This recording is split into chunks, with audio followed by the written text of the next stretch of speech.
本当？見えないでしょ？どこにいるのかな？見えないよ。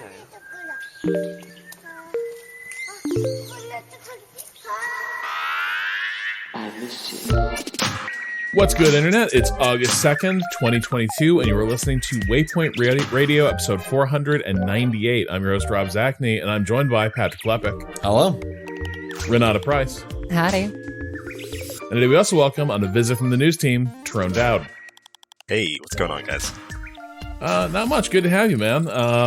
So Trone's been helping us out with some news blogs, and we've been needing to get him on the show for a minute, but I have to tell you, you seem so busy over on the news team that you are one of the hardest bookings we've had to do. They are like, sorry, Trone's mission critical. Place doesn't function without him.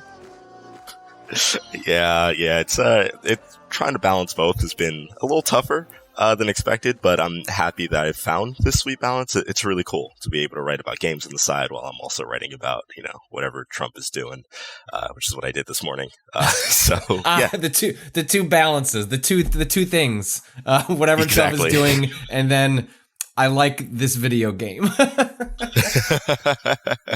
Yep. Yeah, it's important that we compress the world down to video games, Trump, and Elon Musk. At least we finally got the marching orders. God, I hope I'm not speaking out of turn here. We finally got orders that like, hey, crypto stories are dead. Nobody cares about that anymore. And so the crypto beat, having boomed, has like crypto itself, I guess, entered its bust phase. It's all stray now, just cats. Like you were just supposed to write about cats the next 2 weeks. That's why I have a cat story going up tomorrow. Well, I guess today when this goes live. I'm just SEO now.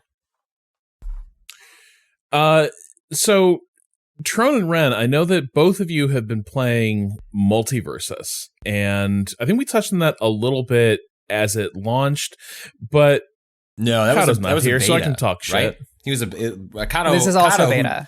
Yes, but it's more like, I don't know. Cado played an early version, shat on it. Everyone else, this game actually seems like pretty all right. Seems like the public perception on it was maybe a little misguided. Maybe having games leak ahead of time can create a sort of and then Cado's like, actually, like I don't like any of it.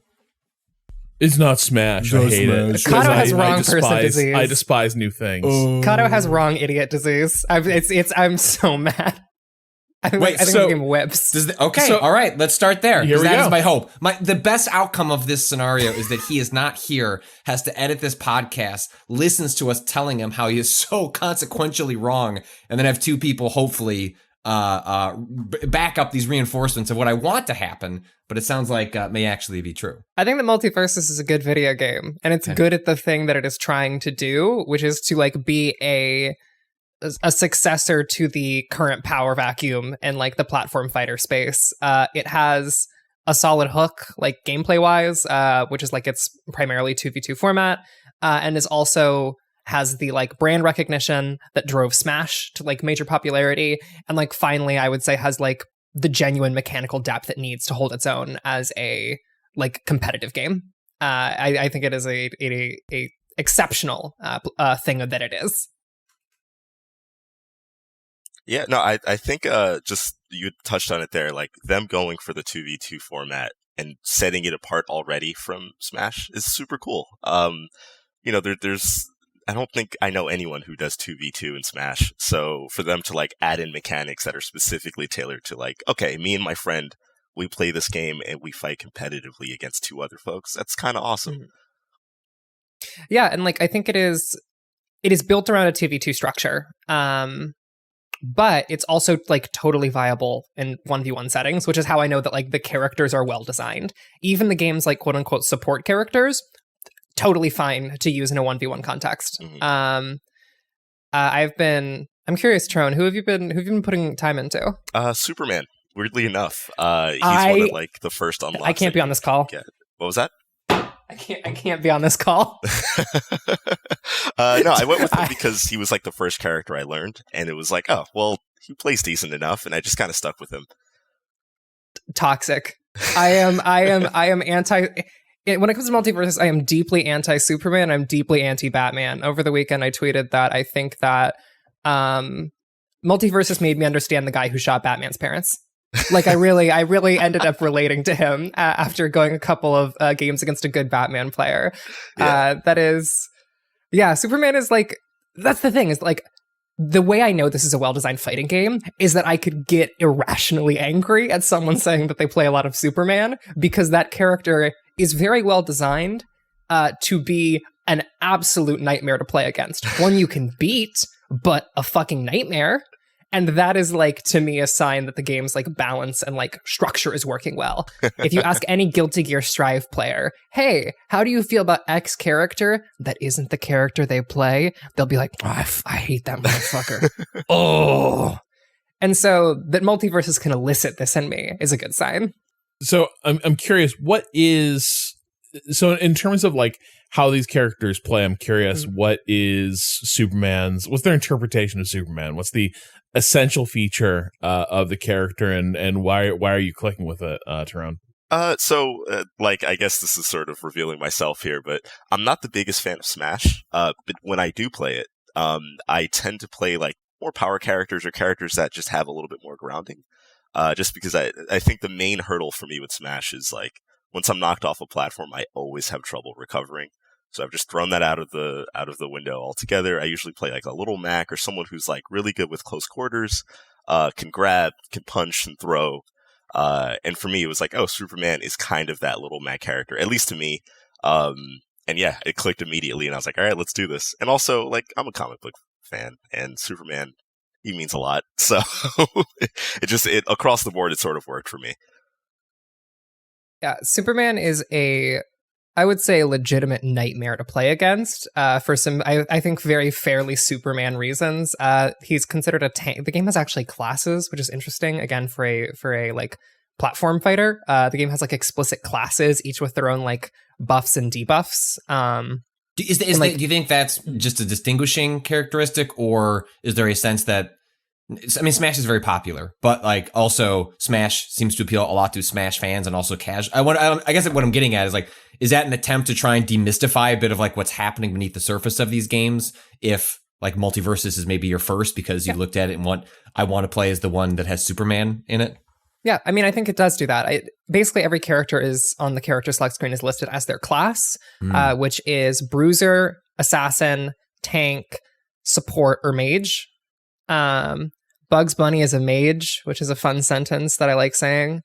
So is support it's something we typically see in, I'm like Super Smash ignorant, but like because of this game's 2v2 structure, or like that, it seems like it's pitching itself as 2v2. It's like the way to play the game, but you can play it otherwise. Does that allow it to have certain classes of characters that essentially wouldn't exist in a Smash game because that's not what people would be there for? Okay, that's interesting. Rain Dog is a character who basically should not be able to exist in Rain Dog. Who's Rain Dog? Let me tell you about Rain Dog. Rain Dog is the all right, everybody. Hey, come into my space. Let's talk about Rain Dog. Rain Dog is the mascot. Google did not help me. Of the developers. I'm just getting dogs in the rain images. They're very cute, but I'm not any closer. Listen, this is also very cute. Trust me, you will like Rain Dog. Wow, they put a Tom Waits album in MultiVersus. This is Rain Dog. Here, I'm sending an image right now. When Rain Dog. Oh, right. When Rain Dog is a dog reindeer hybrid. When Rain Dog wins a fight, his little feet go pat, pat, pat, pat, pat, pat, pat, pat, pat, pat, pat, pat, pat, and it is the cutest fucking thing I've ever seen. It makes me irrationally happy.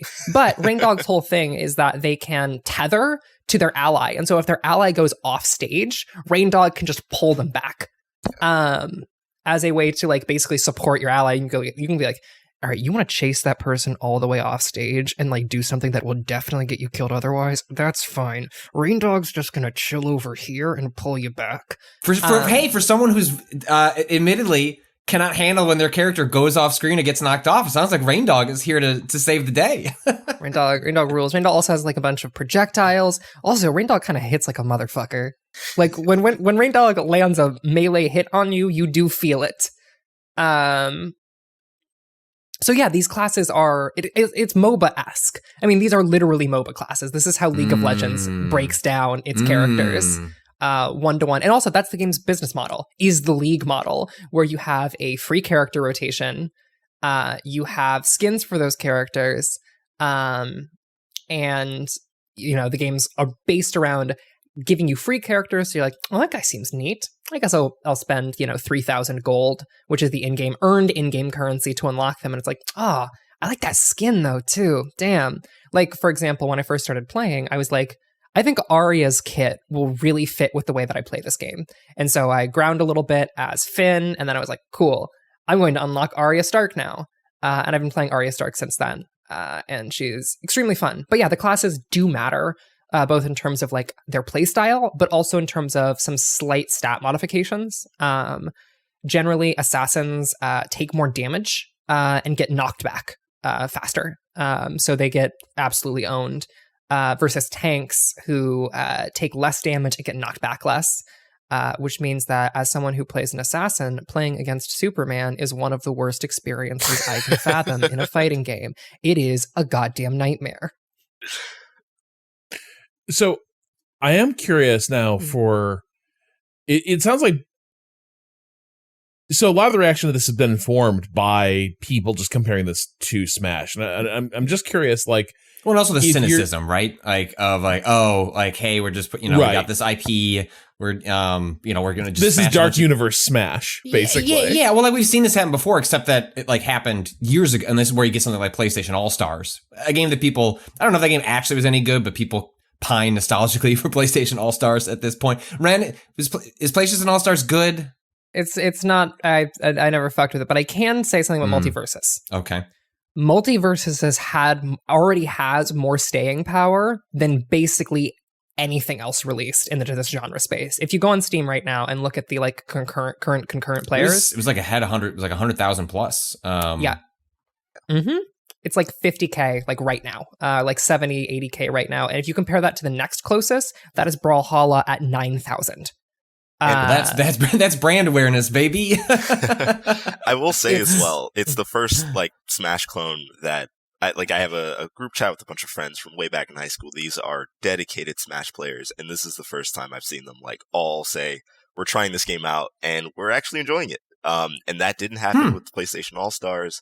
That didn't happen with any of the other sort of like 2D brawlers at all. So that says a lot. Sonic Fox says it is a good fighting game. That means something. Now we know Cado's wrong. When Sonic Fox goes, I am playing this game competitively, I think it is worth taking seriously, that means something. And they said that like basically the second they played it. Yes, and Sonic Fox has been a really good evangelist for like new games that come along and seems to give all of them a fair shot. But then you can tell the difference between ones that they're really like vibing on. And so that I think that is a really interesting sign, especially for a game that, well, it's free to play, it has good brand awareness, it's got some good early buzz, and so the concurrents are like interesting, but don't necessarily say a lot of like what this game will look like in a year. Lots of free to play games have tons of concurrents up front, but I think what's like most interesting are like the conversations like happening like in a private text chat of like Smash Brothers fans saying like, especially when there's not going to be a new Smash is essentially competitive only for the next couple of years, right? Like we're going to be in a long dead period before there's new Smash stuff coming along. And so this game kind of comes along at a really prime opportunity where people are just, I'm glad it's good, but it's sort of like the bar is a little bit lower as long as it's interesting for people to just want something else to do, but like scratches a similar itch. And I think the game is interesting. I mean, like the character level mechanics are all really good. Like the characterization of like who it feels like you're playing against is stellar. Like Superman, for example, the thing that irritates me about playing against Superman is a very Superman thing, which is like, that motherfucker can just grab you. He is Superman. He will pick you up and he will throw you, and he can do that while flying. And so Superman has this one move, drives you up a goddamn wall, where he flies across the screen, does the little Superman fly, and he grabs you, and then he punches you up and away. And boy, if you want to get killed off stage 1,000 times, get hit with that move. And it feels like you're getting hit with a Superman move, which is fun. Arya, the character that I play, she has a backstab mechanic where she doesn't actually do that much damage on her own, but if she's hitting an enemy from behind, then she does a ton of damage really quickly. And so it's about like not only getting combos off, but getting combos in such a way where you are staying behind your opponent.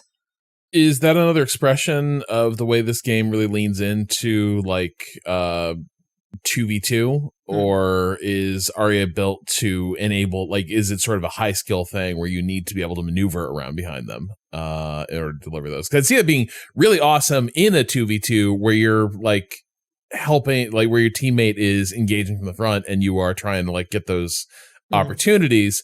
Playing solo feels like a great moment to reveal once again that, like, wow, you do not have the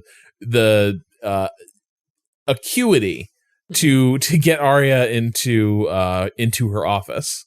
So I basically play Arya. So far, because I don't have like a duos partner to play with, I've mostly been sticking to the solo game, and I play Arya solo, which is a really high risk, high reward, and really fun experience. She has a really solid damage output if you get her going, but the problem is she has very poor in what's like in platform fighters is called kill potential. Basically, kill potential is describing your ability to knock someone far enough off stage to kill them. Some characters, like LeBron James, have stellar kill potential. LeBron James can kill you at like 70%. I forgot that LeBron is in this game. Yeah, LeBron is here. As an Ohioan, it makes me sad to say that I do have to kill LeBron James in the video game. I feel like he brought you a championship. He brought us a champion. I'm from the LeBron James part of Ohio. I am from the LeBron James part. This is sacrilege. However, his frame data is kind of tight. Like, he will dunk a basketball on me and send me off stage at like 60%. He will kill me so fast because he is a bruiser, and that is what his job is to do, is to just like smack you the fuck around and send you off stage. I will say, I was just going to say, I hope, I want to touch on how much fan service is sort of in this game. Like, LeBron's moveset just visually is so funny and so cool. They reference like every meme underneath the sun, and I don't know, I think that goes a long way, and I think that's another piece of the staying power of this game. Wait, like, for example, like what? Give me a LeBron meme. So the one where the game. I think he's like putting his arms up at, I want to say Kyrie Irving, but I don't know basketball that well. That meme that was like hot on Twitter for like a week is totally in the game. The fact that all of his moves are dunks and dribbles, and he has a basketball that he can like play around with to like, all right, I'll leave this here, and that has damage potential if someone gets near. Do they have, what's the one was it in the finals, Rob? When J.R. like Smith? Where he's looking like he was supposed to pass. I forget the exact. Oh, yeah, I think that might be. That's the one you were talking about? Okay, great. All right, okay. Yes, that rules. Kyrie would never have done that to LeBron. But JR. It was JR. You're right. Okay, all right, good. That's real. Okay, I just have one other question. That is there anything, does LeBron ever produce a fashionable handbag at some point and beat anyone with it? Because that's my other favorite LeBron meme, is when he stood up from the press conference and grabbed the fancy handbag and pieced out. That's a great one. That would probably be an emote, actually. The game is still developing its emotes. It's getting pretty early in terms of its cosmetics, but I would not be surprised if that becomes an emote in the game. And this is like him in full Space Jam mode too, right? Yes. Like, yeah. Yes. Yeah, I mean, I'm sort of, I will say, like, it, having one of these that's sort of unencumbered by the smashness of it all, I think could be really refreshing too. I am curious. Yeah. Do you remember what Cado was mad about? He didn't like how it felt, if I remember correctly. Like just like the act of playing it, I want to say he felt it was too floaty or something, or like not like snappy the way that like Smash can be. So here's the thing. They're right for like the first hour, because once you get a feel for what this is doing, it is doing something totally different and super exciting. And like, basically, the floatiness allows for a minutia of control that Smash just basically doesn't outside of top-level play. Top-level players can have the level of control over their character that you can easily have in MultiVersus, but in MultiVersus, that is immediately available to everyone. So, like, very slight variations in movement, because you're so floaty, lets you really juke the shit out of people. Like, you can seriously break someone's ankles in this game in a way that feels, like, absolutely delectable. That's why I love playing Arya, is because her whole thing is like, I'm going to just outmaneuver you so slightly to create an opening and then fuck you over. And the game's floatiness is what allows you to do that so effectively. I had been curious if that's what it was. Yeah, it was definitely in that. I don't know. We essentially had to, if I remember the conversation correctly, we were mostly like extract. He just like didn't like it, didn't really want to talk about it. It was like trying to extract details from him on it was pulling teeth. Because he just didn't, I don't know, maybe didn't get enough time or it just didn't click. But was basically a complete polar opposite reaction of the two of you. And I think it's interesting that this game, when we first started hearing about it, reminds me of the reaction to the Mario and Rabbids game from Ubisoft, which was like leaked far ahead of its announcement, and it was just like, oh, well, this seems like a cynical, boring sort of mashup. Like, this isn't going to be interesting. And I remember when they showed the first trailer for that, when I went to do the first hands-on at E3 with that, I came away going, oh shit, this is delightful. Like, I don't really know if I like the aesthetic of this game, but they made something cool as shit. And that's really exciting that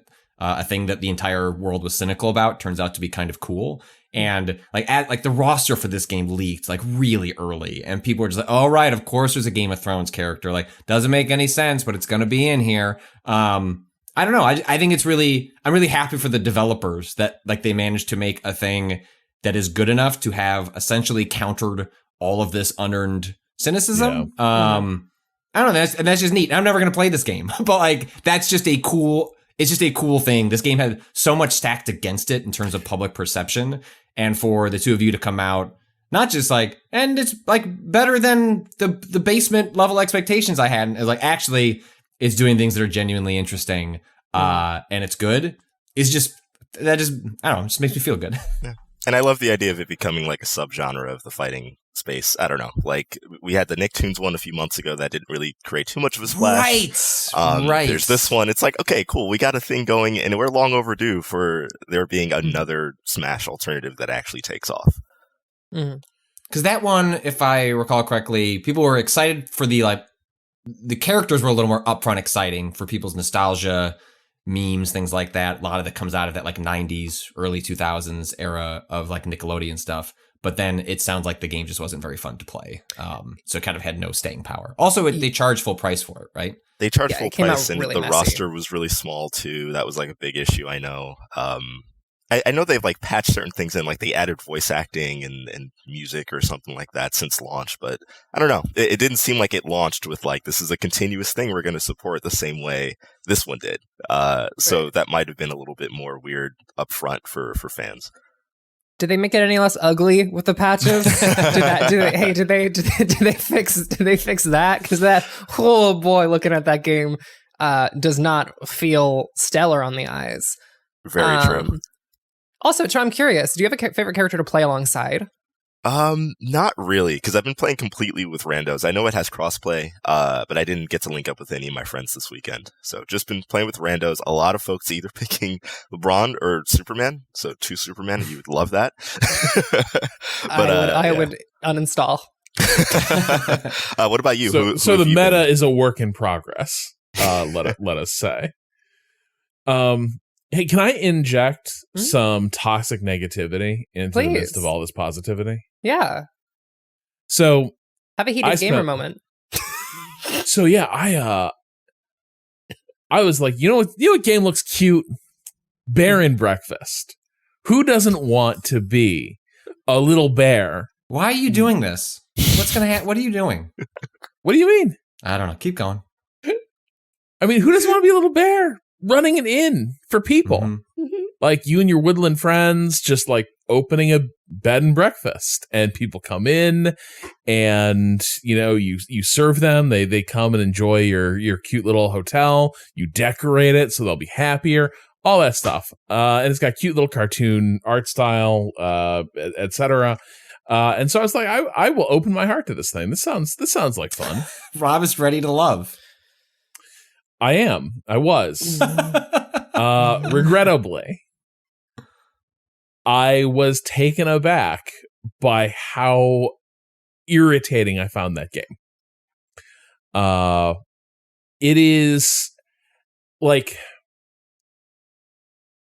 there's kind of two angles where this game runs into real issues. The first is, so Bear and Breakfast, the idea is that for whatever reason, humans haven't been seen in your forest for a while, and then they start coming back. And your little bear, Hank, finds basically, imagine if Airbnb had little like animatronic kiosks that effectively put you in hock to Airbnb immediately just from like interacting with it and turned you into an Airbnb host.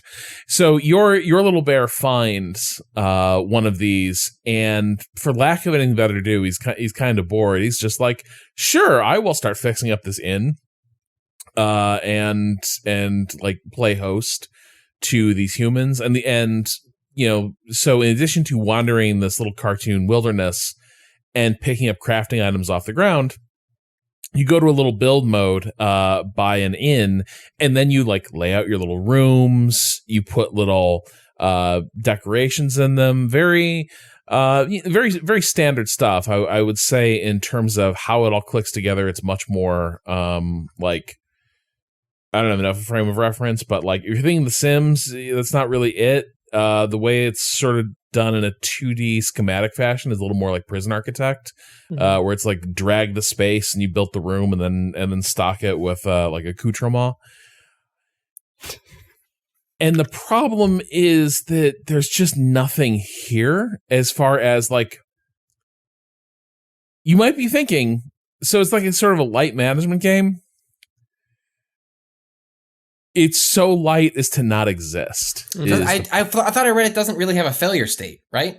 Like you can just keep going. Yeah, and that's and Pat, that's not like I do think like I do wish there were like ways it was pushing back on you, but I don't think it's just that it lacks a failure state. It also doesn't have a compelling like chain of crafting or any sort of like, neither it doesn't really have a success state either. Like basically humans show up, and if you meet the raw like numerical requirements, they expect comfort and decoration are the two things that they expect. But you know what they expect coming in. It's like, I want an 8 comfort and a 6 decoration. If your inn has that, they're going to show up and they're going to be really happy. And so you will get the most money, you'll get a 5-star review, etc. And that's kind of it. Like there's no sense of like, oh, this is a difficult to please customer. It'll be difficult like making this person happy, or I don't know what this customer wants. It's pretty much all there on the surface. And the way the game advances is just everything is gated behind, okay, well, great, now you've got your inn running. So now to unlock the next chapter of the story, let's say, you just have to book 4 guests or something. You have to serve 4 guests in your inn. The game has a day-night cycle, and it will let you skip through the night. Your bear can go to sleep, but sleepy time is only about a third, maybe even only a quarter of the entire day-night cycle. The rest of the time you have to be awake, and there's nothing to do. Yeah, I'm noticing the phrase "you have to be awake" is giving me some some dark implications. There are podcast games, and then there are games that like I think it would be cruel to make someone play it without a podcast or something interesting on television. Because the game is so aggressively boring that like, you mean cozy, Rob?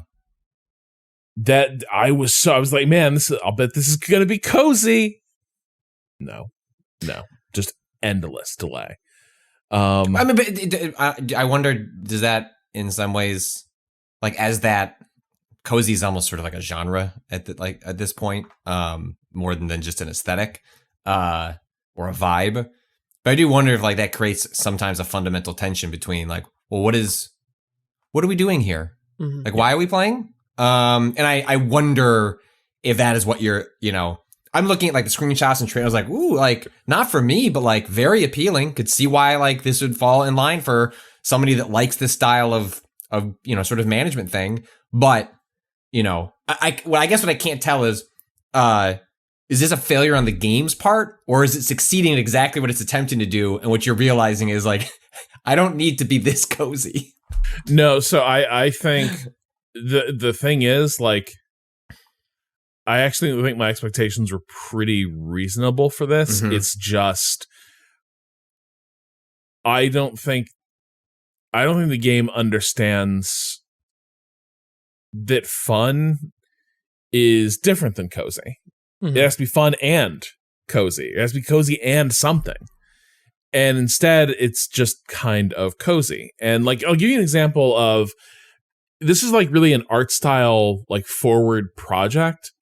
And so one area where this game, like talking about those endless waiting periods where it's just like, I need to sit here and I need to wait for this next like round of guests to cycle through. So the next thing will unlock and I can move on. So that wouldn't be so bad if there was something interesting to watch, right? Like I think a lot of us, like one of the fun of like management games is you can sort of watch the simulation run. Like what are those Sims getting up to? What are these characters up to? How are they hanging out? That's not what guests do here. Guests are represented basically just by little like AI animations that don't do anything. They aren't wandering around like finding activities. There's no sense of like voyeuristic, like, wow, they're interacting with stuff at the inn. They're having fun. They will show up. They wander over to the inn. They do a little check-in animation. And then they just sort of walk from their bed outside and they're like, Forest, bleh, I make gross out faces because I saw something unappealing. And then they walk back into your like building and they hop back in bed at all of like 2 p.m. They sleep for like 3 hours and then they get back up and they wander around the forest some more and don't do anything. And so that's all you have to watch. So they're boring and bitchy about your cool forest environment where they see gross things and then immediately go to bed. Yeah, but also, Ren, you would think if they're seeing gross things, that would be bad, right? If they're making little faces, that's probably not good. Nope, doesn't matter. Because what they're not doing is going at your inn. They're just grossed out by nature. And so they will still give you the 5-star review because you hit the prereqs for their visit. And that was it. Mm-hmm. Mm-hmm.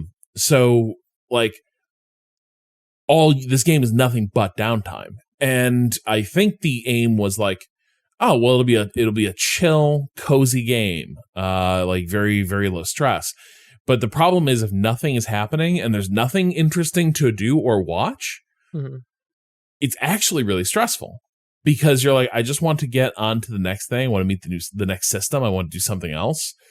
And it just is parceling the stuff out. Mm-hmm. Yeah. I was going to say, there's a huge difference between comfort and stagnation, and this game does not seem to understand that. No, and I was thinking a lot about like, it's like it's overcorrecting from the toughest parts of like Stardew Valley, where Stardew Valley it has a very chill vibe, but also you can fill those days, that clock cycle. Like you got to talk to people, like opportunities open and close. You got to get out there and like make your little circuit real efficiently in Stardew. Not that it's a huge deal if you don't, but like you're kind of curious what you want to take part in the life of the village, and you want to have a good hang out with your little village friends. There's none of that in this. It's just sort of a static environment where nothing changes. You can go talk to your friends even if they're asleep in the middle of the night, and they will give you their little canned dialogue, and nothing happens. Mm-hmm. And so like Bear and Breakfast ended up being, I should also mention the other angle of this is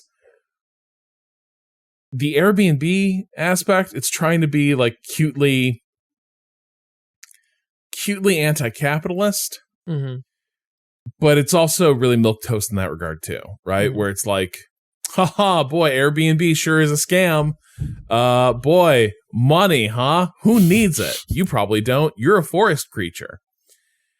And that's it. That's the humor, is like all little bears and your little bird pal and the raccoon you hang out with and the fox. Everyone's like, I don't get why this thing's trying to get us to do all this for money. We're animals. We don't need money. And that's it. That's its message about like, how the absurdity and ridiculousness of like this form of gig economy capitalism. And that's all fine. But again, it's not an interesting observation or story. And it's just not, there's no bite to any of it. And so you're kind of sitting there being like, yeah, I know Airbnb sucks. Yeah. So why, Patty, you mentioned earlier, like you hit a question like, why am I doing this?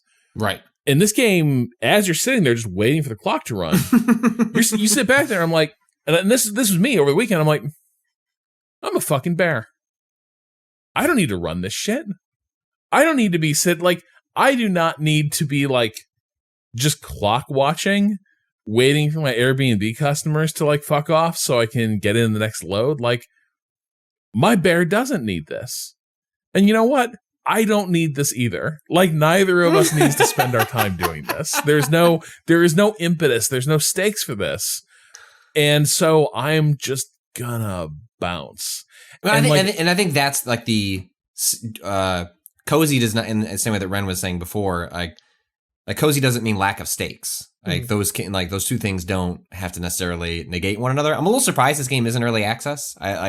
Because a lot of the issues you're talking about sound like the kinds of like, hey, here's the basic structure of what we're going for. We're missing a bunch. Would have caught this, right? We're missing a bunch. Well, and also it's like we're missing a bunch of interactions. We're going to fill in those interactions based on what people tell us. What kinds of interactions would you want? Because like it's if you're building a set of systems and interactions that are meant to like, I don't know, like be comforting and like just feel good, be kind of an atmosphere game that you're listening to a podcast or watching a TV show.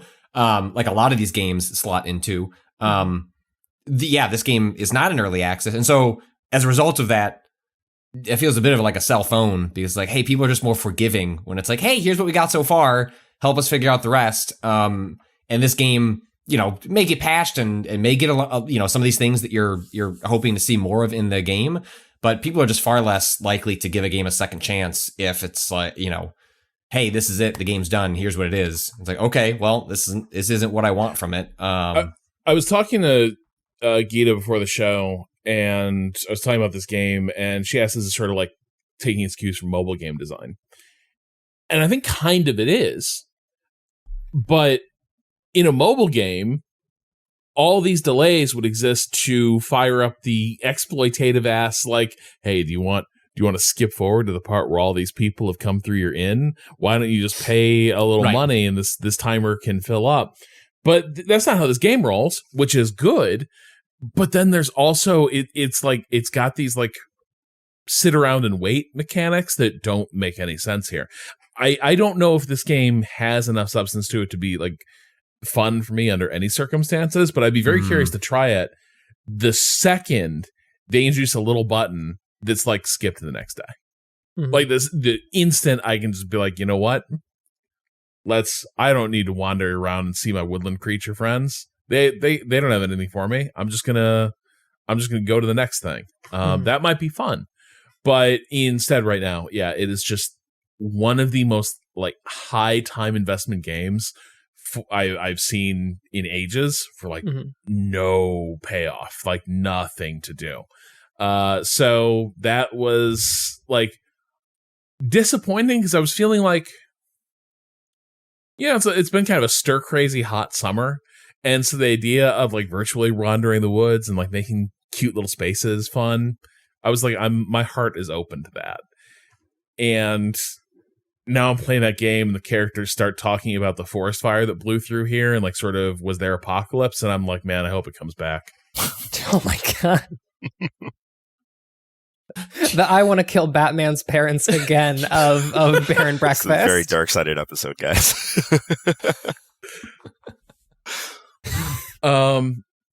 Actually, Trone, that like this wasn't a planned segue, but the mention of like the sort of mobile game stuff. I know you've been sort of covering the conversation around Diablo Immortal a little bit, and one of the pieces you wrote for us was about sort of the state of that game and how it reflects on the industry's track record of saying like we can self-regulate on all these fronts, and the fact that like in Europe it sounds like they're out of road for that. Like that they're not getting any more. They're not getting any more string to play that out.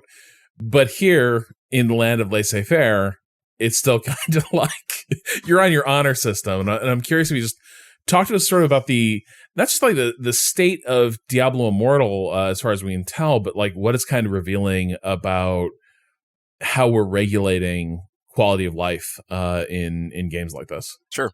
So yeah, Diablo Immortal is a game that I think it's probably the most high-profile example of how bad microtransactions can be. And like you said, the piece that I wrote was a little bit more focused on the games industry self-regulating itself.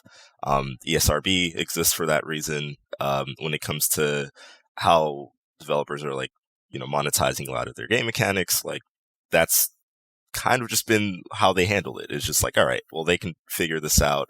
Self-regulation is a thing. But yeah, that game, it's total bullshit. Like I put in a bunch of hours into it, and you have to spend once you get to the end game. Me personally, I only spent $1 when I actually played through it. But yeah, if you want to compete or be, what did you spend the $1 on? It was like the very first thing they asked me. I'm completely blanking on what it might have been. I think it was just like a chest with some basic items in it. It was like we're gonna teach you how to spend $1. So I was like, why not? Like, I'm playing it for this article. You got me. Like, I'll buy in at least that $1. But yeah, getting back to the point of the story, it's the experts I spoke to were basically saying, like this could be the beginning of folks being like, maybe we don't leave this to them. Maybe we don't leave this to the industry to figure out when it comes to, how they're monetizing a player base. Right. And you said like there's some markets where like this game and others like it can't even operate because like there are national laws in place about ethical design or there were two countries I think that Diablo Immortal Blizzard didn't explain, like they had some weaselly way of explaining why they didn't launch in 2 markets that explicitly had sort of like anti-loot box legislation or regulation, but it was very clear. It's like, well, we're just not going to make much money over there, so whoops, just don't hit that check mark. Well, that's kind of thing. I do wonder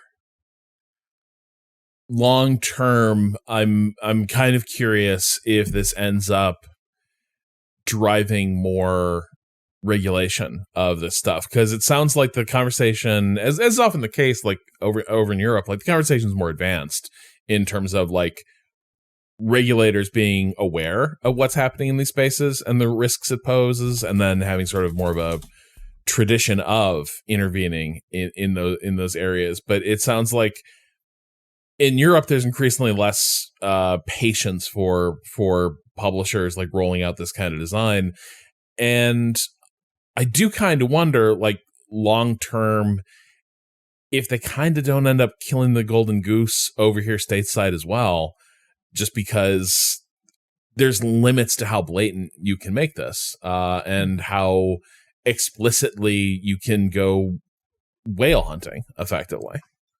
Yeah, it seems like Europe just has a clearer understanding of how close this is to gambling. Whereas the US, I don't know what the disconnect is there between our leaders and seeing what this is on its face. But that's sort of the main disconnect. Is over there, they're like, this is gambling. And if you play Diablo Immortal, you're paying, if you're really buying into it the way that they intend you to, you're paying for a chance to get like decent items and stuff, which is insane. Like at least most, microtransactions that I've like paid into in the past, it's like, all right, I'm paying for something I know I'm going to get, not for like, maybe I'll get a thing. Mm-hmm.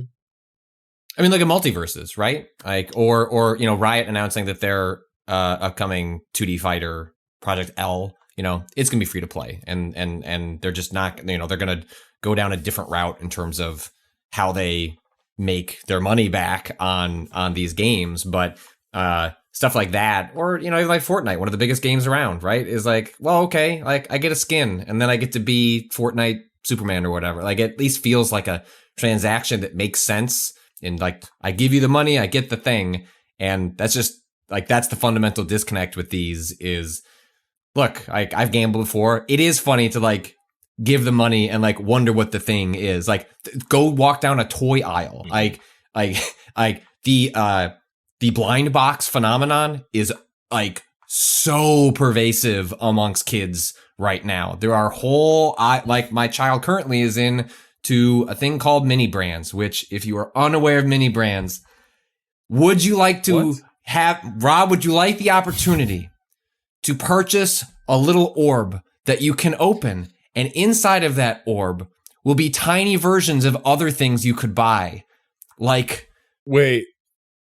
No, yes. I just want the orb. Yes. I just want to go around buying orbs. Why does it have to have a capitalism inside? Let me just buy an orb. Now is it cute to get the little ketchup bottle? Yes, and my daughter's obsessed with tiny things, and that's why she thinks it's cool. But it is like, it makes me feel so gross every time we walk down the aisle. She now only buys it with her money, like that she gets from chores and stuff like that. So hey, you want to spend $8 on getting the tiny ketchup bottle that admittedly looks pretty cute? That's your prerogative. Yeah, mini brands, like this sort of thing, like, it's like, this will never get regulated, but it feels just as gross to me that my kid is like paying $8 for a blind box. I mean, blind boxes are everywhere, but like, blind boxes, they're themselves like a form of child gambling that we've just laundered in as very cute because there's a bunch of TikTok videos of people doing it themselves. But like, not to be all in my day and shit, but like, you just walk down and be like, hey, cool micro machine box. I like what's in that. You buy the micro machines. No, not anymore. Now you would get it. You would hope that you have a 1 in 600 chance at the micro machine that you want, Rob. That's where we're at. Oh my now. God. I mean, like, this has always existed. You got those fucking crank machines where you get the little guy, but now it's $8 and like branded in a different kind of branded. And it's to the point that we're it's like you have places like Europe, they're at least like thinking about what are the deeper implications of like this sort of pervasive psychological based game design. Should we there should be, like, I agree, there should be barriers in place for it. That doesn't these seem things like are cute as hell though. I know, right? Shit. They are. So I ended up over on Etsy and people sell like either making or like reselling this shit. Yes. But I'm like, you can make the most like banging playset imaginable here. So that is what like, my daughter is slowly in the midst of trying to do, is like wants you to have your favorite cereals in your dollhouse. Yes. And there is something, again, the like capitalist undertones of that, of like buying a mini version of a product you can also buy is upsetting. But yes, having the little Cheerios box is also cool as shit. It's like the detail on them is pretty well done. They gotcha. Yeah, They did. They got your ass. They fully did. have your ass. Yes, I agree. Yeah. I mean, to be fair, like just really quickly about Diablo Immortal, the game itself I think is super fun. And I've told almost everyone that I've spoke to about the story. Like, I think it's worth playing if you are a fan of the series, like obviously, but like also it's a nice little like onboarding thing. So actually, that's one question I had. You mentioned that like you kind of got to end game and you hadn't like needed to pay anything in, and so that's one part of this that I'm a little bit curious about, because so it sounds like if you want to be like, if you're concerned about like your overall like power level and such, then yeah, you're gonna have to start paying in. Right. But in terms of not out of the box, but like out of the download, you've just kind of got a good Diablo game. Basically, and it's completely valid that, most folks, they play it to get to the end game to like get their character to be the most powerful they can get him to be, or her. Like that's completely fine. But I think for someone who's super casual and you just want to play Diablo on your phone, it's a really good Diablo game. It's pretty fun. The feedback loops, the audio, the cues, like the equipping stuff that you get after a drop, like it's super fun. mechanically. And I think a lot of that got lost, and completely fair that it got lost, but I don't know. I enjoyed what I played. I got a couple of my friends to play it as well, and they were like, yeah, this is pretty solid. And I think, like, as a piece of advertising for Diablo 4, it's fantastic. Like, after playing this one, I was like, well, I'll be playing 4 as soon as it comes out, because I want more of this that won't also ask me to, pay in $1,000 to get a decent piece of loot. I mean, that was so I played half, 3/4 of the game, and then just for some reason dropped it, not for any particular reason. And same thing, didn't pay a dime, was having like, hey, all the endorphin hits that I get from Diablo of like the whoosh, whoosh, whoosh, whoosh, as like everything drops out of a chest was really delightful. Mm-hmm. And I thought like the interface is really well done. My takeaway from it was exactly the same as you. Wow, this makes me really excited to play Diablo 4, but also, man, they spent a lot of time making a really good way to play Diablo and then put in a mediocre version of that Diablo game because they became obsessed with building it around the monetization that they wanted for the long term. And so the monetization made a really brilliantly designed game a lot worse because they prioritized the financial part of the equation after essentially solving how do you do Diablo and make it feel really good on a mobile platform. Like, they did it.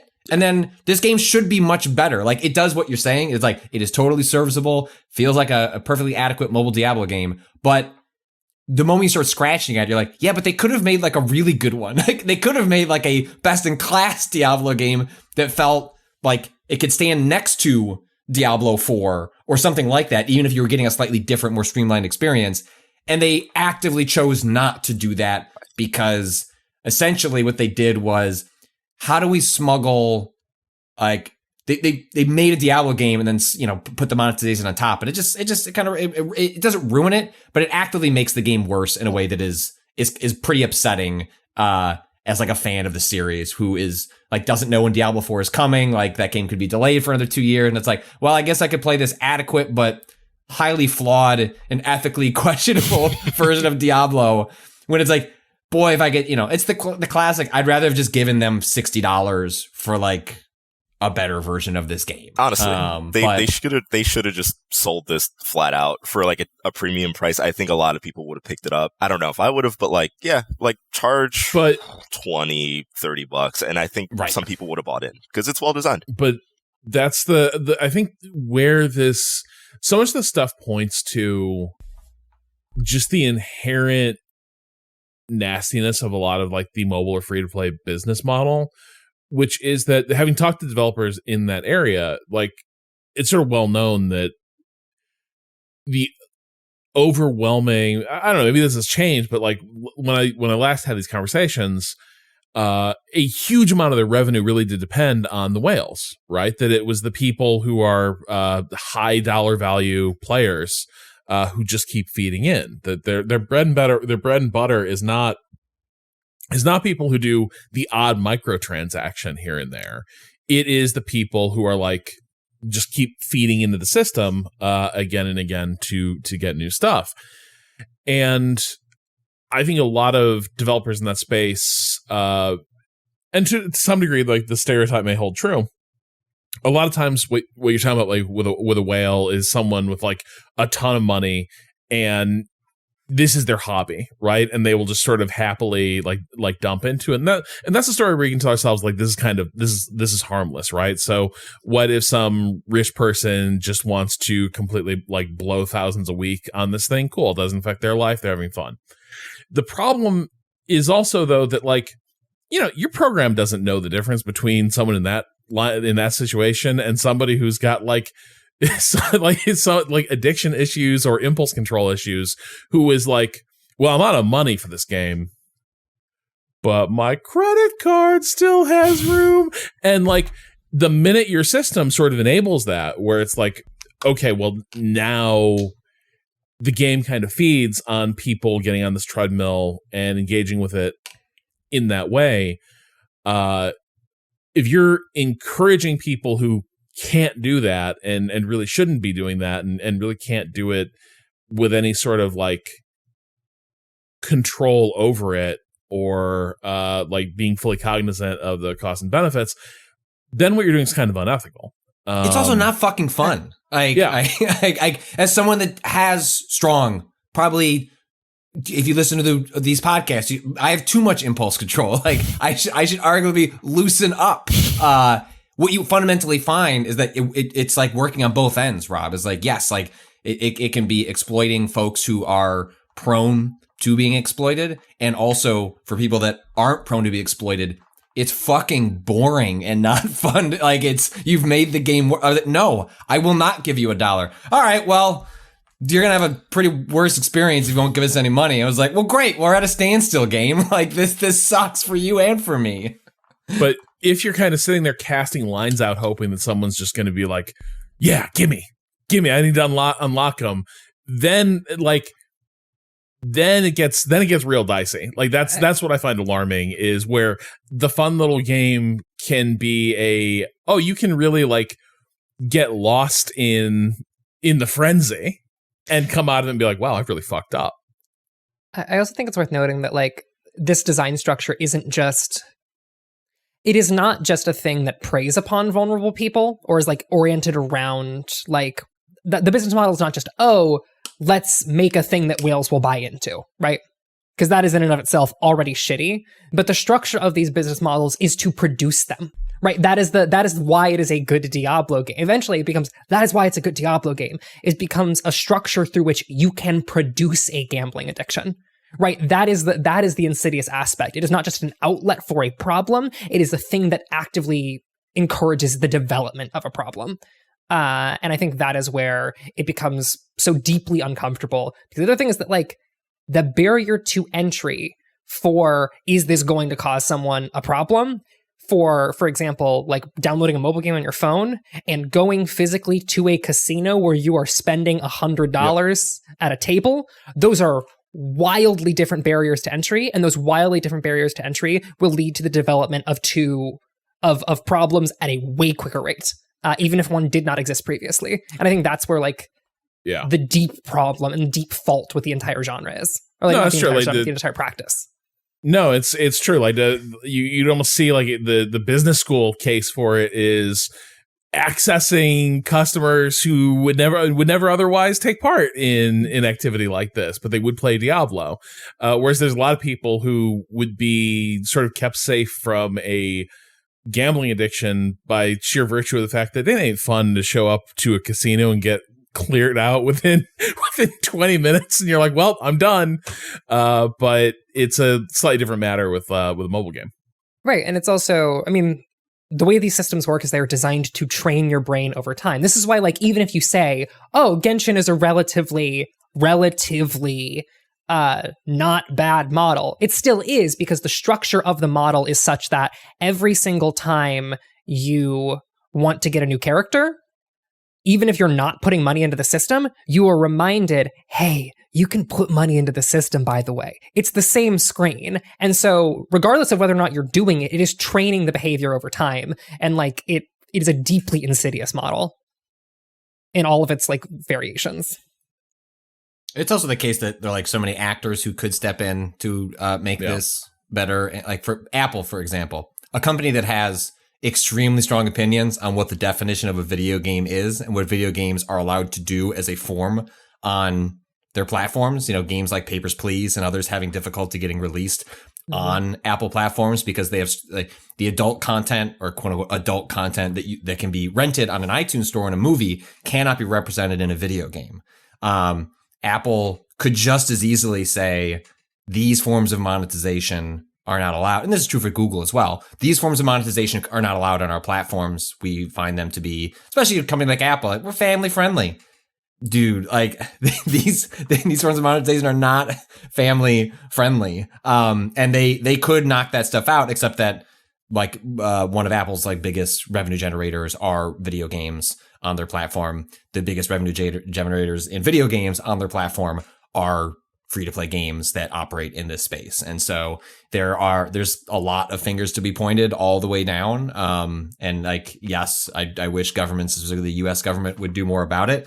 But in a country in which we are often frequently relying on corporate institutions to do that work for us as we beg for a little regulatory treat, like companies like Apple shouldn't be like they are implicated just as much because they're the ones that set the guidelines on what can be. They run all the transactions, and if they didn't want these transactions, they could say don't do it, and all the companies would have to comply.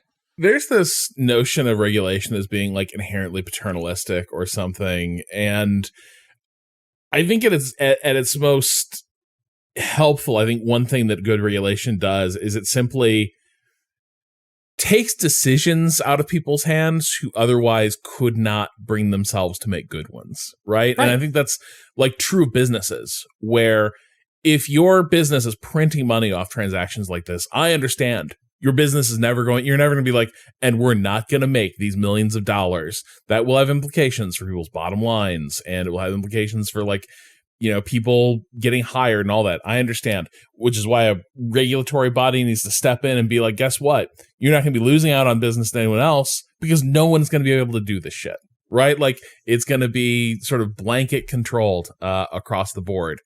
But yeah, that's just not. The United States is sort of uniquely constructed to allow businesses to skin people alive. And that's kind of the model in just sector after sector. Hey, speaking of which, it's time for ads. We're going to take a little break. Back after this.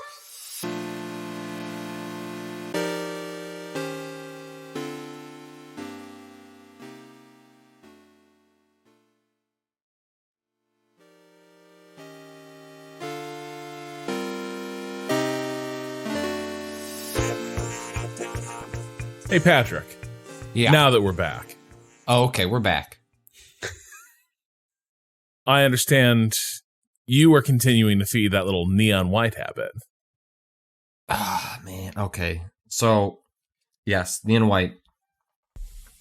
Bane of my existence. So, I lost. This game's long.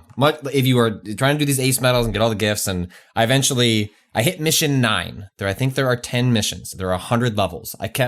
When it dawned upon me, Ren, that every time I was hitting a gold medal and I was earning a level, and I was like, oh, I really am going to have to get to level 1. Like, okay, there's the implications of how long it's taking me to beat this game. I had not fully processed. But I'm playing this game on a Steam Deck.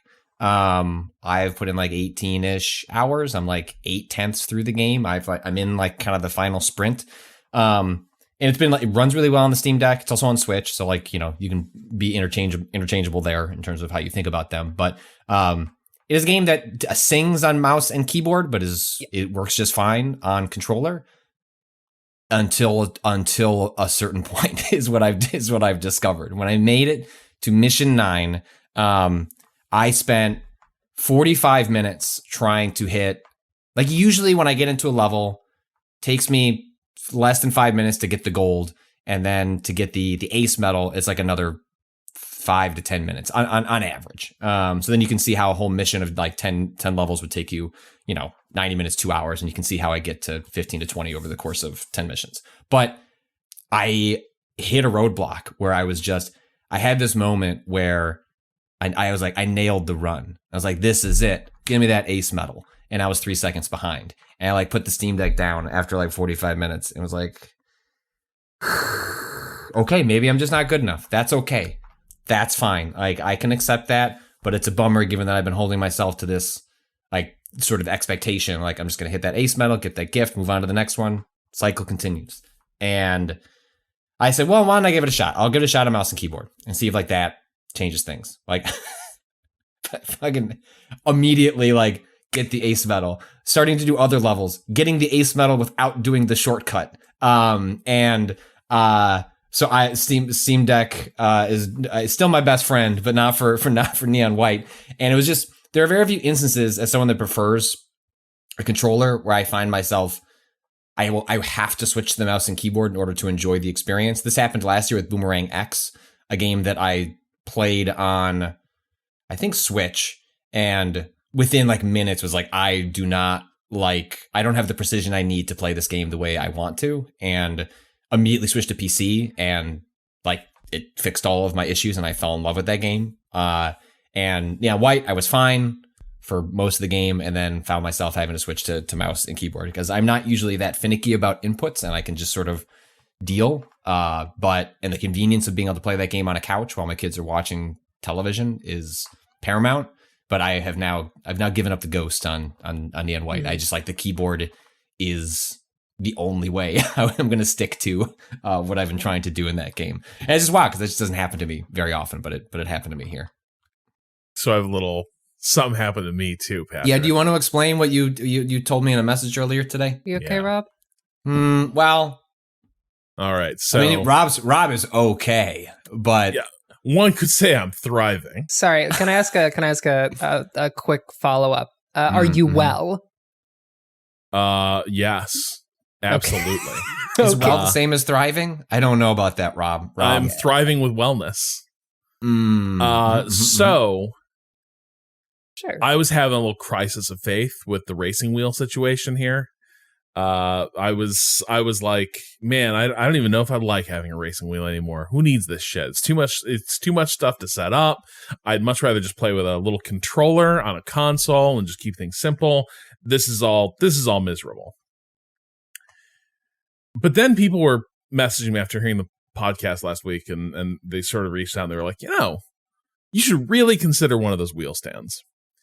And if you're not familiar with these, they're just little like frames, like a little, you know how your grandparents might have had like a little TV tray?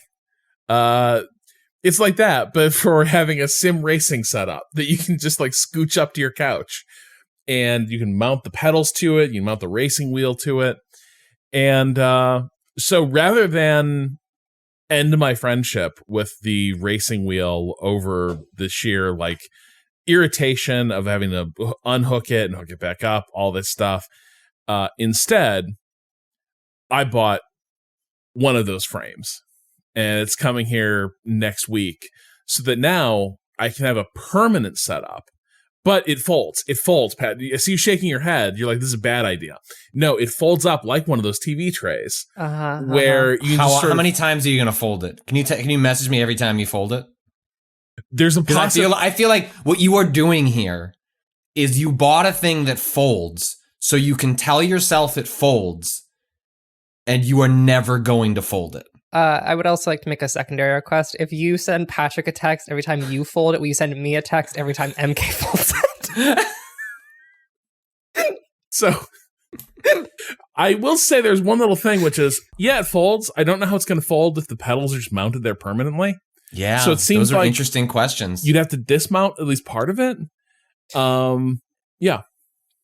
And also, one final one. Could you also text the full group chat every time that Mina bumps it and the whole thing kind of collapses on you like a...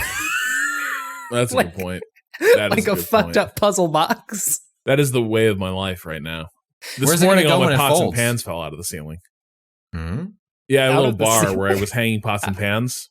And I guess I might have just put too much on that bar, because while I was getting dressed this morning, it fell out of the ceiling, and so now I have nowhere to hang the pots and pans. So that's irritation. So yeah, I can absolutely, I'll bet you Mina destroys my racing wheel in all this by knocking this thing over.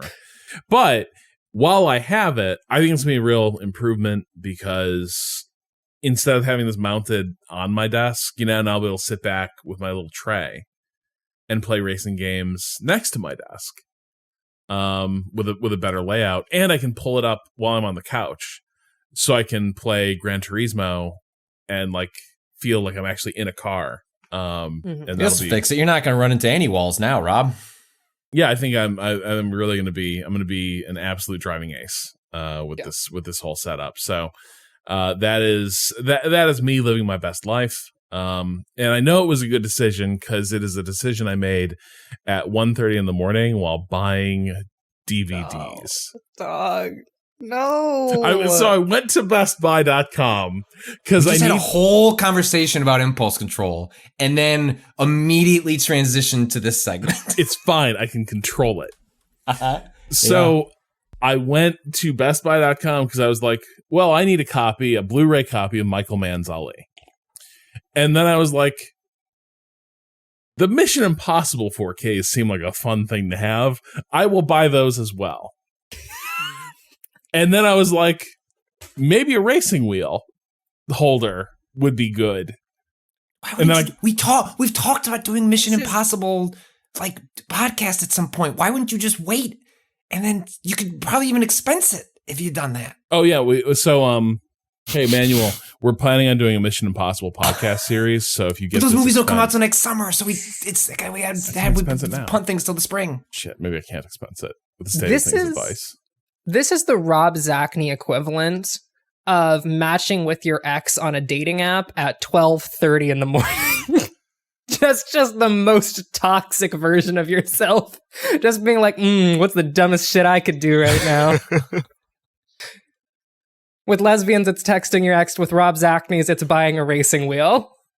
Yep. The people who also bought this, I bought Mission Impossible 4K. Look, I think when all this stuff gets here next week, I'm going to feel really good about these decisions. And I'm going to laugh at you because you're going to be like, Rob, you have such a great racing game set up. And boy, I'll bet Mission Impossible 3 is pretty extraordinary in 4K, huh? And I'll be like, it sure is. You can see Philip Seymour Hoffman just chew through the scenery like you've never seen it before. If no one has ever watched the intro to Mission Impossible 3, that opening sequence between Hoffman and Tom Cruise, it is fucking amazing. This is the thing, Patrick. I was like, I want to see this movie. I haven't seen the rest of those films. I haven't seen anything past 3. That's part. I haven't seen a minute of any of one of these. We'll do it. Not seen a minute of Mission Impossible. Everyone needs to stay pure. Saying, just Google the intro to 3, and it is Philip Seymour Hoffman, R.I.P. Incredibly good in that movie. So, Trone, one thing I wanted to ask you about is I know you've been playing a bit of WWE. I have. And I'm curious, what's the state of that series as well? Just because, like, the other podcasts I listen to, like the Nextlander guys, like, they have a love-hate relationship with the WWE video games because, like, in some ways they really, like, nail, like, parts of the promotion, and then in other ways they're just not very good games. And so I'm curious, like, they've sort of revamped how they produce these, right? Right. I mean, I don't think it's as, maybe this is just me. I've played every single game since 2K14. I think the recent release is a step in the right direction, as most folks have said, but I don't know. It's not as big a leap as I think they made it out to be. I think a big part of that is, from a gameplay standpoint, like, things just work a lot better than the last version that came out. 2K20 was a broken mess when it launched. Hit detection was terrible. All that stuff is improved. But I think it also sort of depends on what you want out of those games. If you want, like, a proper, like, wrestling simulation, the way that 2K14 and on were, I think this is a little bit less of that. And they're trying to go for something that's a little bit more pick up and play, a little bit more casual, a little bit more fun, like just a fighter. And I don't know, I think me as a player, like, I was looking for something that's a little bit more close to, like, I want to create a wrestling match and the drama of a wrestling match and the story of a wrestling match. And the new one doesn't really do that all that well, in my opinion. So it's, because that was the thing I was wondering, is, like, if the appeal is mostly it as a, like, wrestling fighting game, or if it's like a building the act aspect of it. Like, does it pay off well if you're like, I want to create a wrestler and a wrestling persona? Does it have, like, cool options for that, or are you constantly hitting the walls of, like, what it can actually support? I think me personally, I'm constantly hitting the walls. The way they sort of switch things up, like the moment-to-moment gameplay, it's really reliant on combos. It's really reliant on just sort of your ability to efficiently beat your opponent. And whereas I think 2K, like I said, 14 on, when it came to, like, PS4 and Xbox One, it was a little bit more focused on, okay, set up your spots. It's something a little bit slower. I felt like I genuinely had some pretty solid matches, as nerdy as that sounds, like, where I was like, oh, that was, like, dramatic, and I could show that to someone and be like, doesn't it feel like the real product? They're definitely stepping away from that. And I think some of that comes from WWE No Mercy. from back in like 2001 sort of like really divided the audience. You have people who really want more of the it's a fighting game, and you have people who really want more of like the it's a simulation thing. I'm firmly in the simulation crowd. There are tons of people who wanted something that's a little bit more pick up and play casual, that's a callback to the N64 days, and I think those people are much happier with the game than I am. And that's okay. I think if anything, this shows that we need like competition in wrestling video games. I am super excited for whatever AEW puts out, just for the sake of like, it's going to give us something new for the first time in like 20 years. And the genre needs it. I have a question. Sure. Have you ever like seriously marked out for a video game wrestling match? Like absolutely. Like totally. Okay. So total admission here. Yes. I actually uploaded a match that I had with Goldust in 2K14 to my YouTube. And every once in a while, like if I come home late from a party and I'm a little drunk, I'm like, let's put on that classic I had with Goldust. It's super silly, but I'm telling you, like, if that's what you're looking for out of those games, I think that the 2K games before 2K20 did a pretty solid job of doing that. You know, like they gave you a button where you can basically have your opponent kick out, but you can activate it. So it's like, oh, I want to go a little bit longer, or like, We're not going home yet. It's like super sick that they allowed that. It did make it into 2K22, but like I said, I think it's a little tougher. There's no like lockups. There's no, sort of like the little subtleties that you'd want to do if you're trying to like create a cool match. It's more about, like I said, just beat your opponent as much as you can. You have infinite, reversals. You have infinite punches. It's like stamina is not really an issue. So yeah. I'm actually kind of curious, because I don't really fuck with the WWE games. They're campaign modes, right? Yeah. They do have. Okay, so I have a question. Wrestling as like a form is built around like building narrative over time through a bunch of matches, right? And like a whole arcs, right? Do these games ever have interesting arcs? Are they ever trying to tell interesting stories that you would not normally see in like a WWE? Are they ever pushing the boundaries of what a wrestling story is gonna be in ways that like real life wrestling cannot? I'm really glad that you asked that. I think that's the other shortcoming with the game is its main single player mode is they usually do like these retrospectives on a single superstar. This year it was Rey Mysterio, so you kind of play through his entire career. You have to like do exactly what they tell you, like do the different spots from like, let's say the match he had with Eddie Guerrero back in 96, or this match that he had with like Kurt Angle in this year. That stuff is pretty cool just because it's really well produced. They usually get WWE involved to like do documentary style, like to camera conversations with the actual superstar. It's kind of neat. But the main attraction for me has always been my career, which is like you create your own wrestler, create the persona, you go through the ranks. And I don't know, something that just doesn't click with me is like these stories just kind of feel pointless after a while. None of it has like actual ramifications. Like, for example, my character won a title in like their developmental territory. And I won the title, and it's like basically never been mentioned again. They gave me like the world title, and it's not even mentioned like, hey, he also won this other like lesser title months ago. It's just very like, here's a scenario, play through it, move on to the next scenario, play through it. And you just kind of do that for 50 hours.